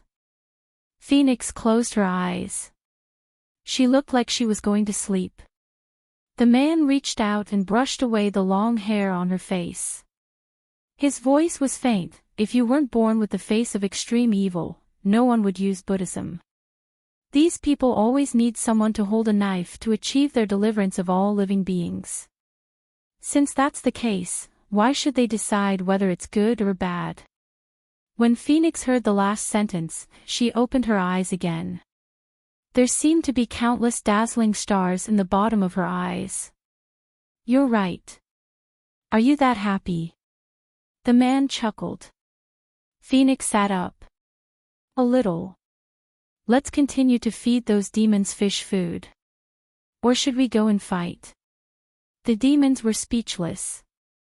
"Is this how you express your joy?" Therefore, that day, the demons from the blood sea almost vomited after eating the fish food. However, they didn't understand what the emperor meant. They had never seen a man pamper Phoenix like he pampered someone else. Could it be that he was sincere? That shouldn't be possible. They knew what this man wanted to do. Once he got what he wanted, it wouldn't be too fresh. He had always been like this. The man indeed thought the same, although he treated Phoenix differently from others. However, what he wanted to do had never changed. He wanted to completely destroy this proud person. Now was not enough. Her eyes were still not completely looking at him. The man had never forgotten what Phoenix looked like when he first saw her. At that time, she was still young. but she grew up to look like a teenager. In order to convert him, Buddhism trapped him in the forbidden land of the 33rd heaven. He only sneered at those Sanskrit words, and it was a piercing pain. However, these could not subdue him. He broke the thunder shield and was covered in blood. The Venerable retreated in the face of difficulties, causing the clouds to surge. 49 days passed. As long as he could resist the Sanskrit words, he would not be restrained by Buddhism.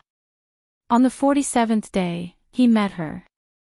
She held the scripture and looked at him with her head tilted. Then, she knelt beside him and looked at him again. She asked, "Why are you kneeling here?" He ignored her. He had always disdained people from Buddhism, not to mention that she was still a child. She was quiet. After a while, she ran away. When she reappeared, there was a steamed bun in her hand. At that time, he did not have a divine position. He came from chaos, so it was easy for him to go hungry. However, he did not expect that there would be someone in Buddhism who dared to send him food. However, he was indifferent by nature. He did not care about the consequences of breaking the Buddhist precepts. He ate when there was food. Later, on the 49th day, he broke through the light of Buddha. There was nothing in this world that could bind him anymore. Originally, it was just a sharp blade of Buddhism. He did not care much about it. However, when he saw her again, she only had eyes for the Bodhi tree. When she passed by him, she had a curved blade in her hand. She looked cold. The man admitted that he was such an impatient person. Since the other party didn't have him in her eyes, then he would break her pride.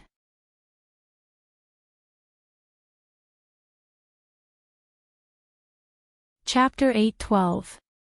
The news of Phoenix's visit to Tian Dao spread the next day. All the immortals gathered to discuss matters related to Tian Dao. From time to time, they would glance at the emperor, who was sitting in the seat of honor. When the meeting was over, the old man who wanted to introduce the snow mountain goddess to the emperor leaned over and asked carefully, "Emperor, I heard that Phoenix went to look for you last night." "Yes." The man glanced at the old man and recalled what Phoenix told him last night. He smiled and asked, "What's the matter?" The old man saw that he had spoken and continued to dawdle, "Is Phoenix here to fight with you?" "Who won in the end?" "Emperor, I don't mean anything else. I just feel that the sea of blood has just been cleared, so it's not suitable to have a dispute with Buddhism." At the end of his speech, the old man was afraid that the emperor would misunderstand his meaning, so he added an additional explanation. "Who said that she's here to fight with me?" The man crossed his legs slightly and smiled at the old man. The old man could not tell whether he was happy or angry from his attitude. However, other than fighting, the old man could not think of any other reason why Phoenix would look for the emperor. Buddhism would not tolerate the emperor bringing these demons to Mountain Tenya again. It was understandable that Phoenix would be sent to Tian Dao to purge them. So, what else could it be if not a fight? The old man was seriously doubtful. The other immortals also stopped in their tracks, intending to listen to some gossip. The man stood up and walked to the old man with his slender legs. "As my fiancée, she wants to connect with me." The old man almost choked on his saliva. He said in shock, "Connect? Fiancé?"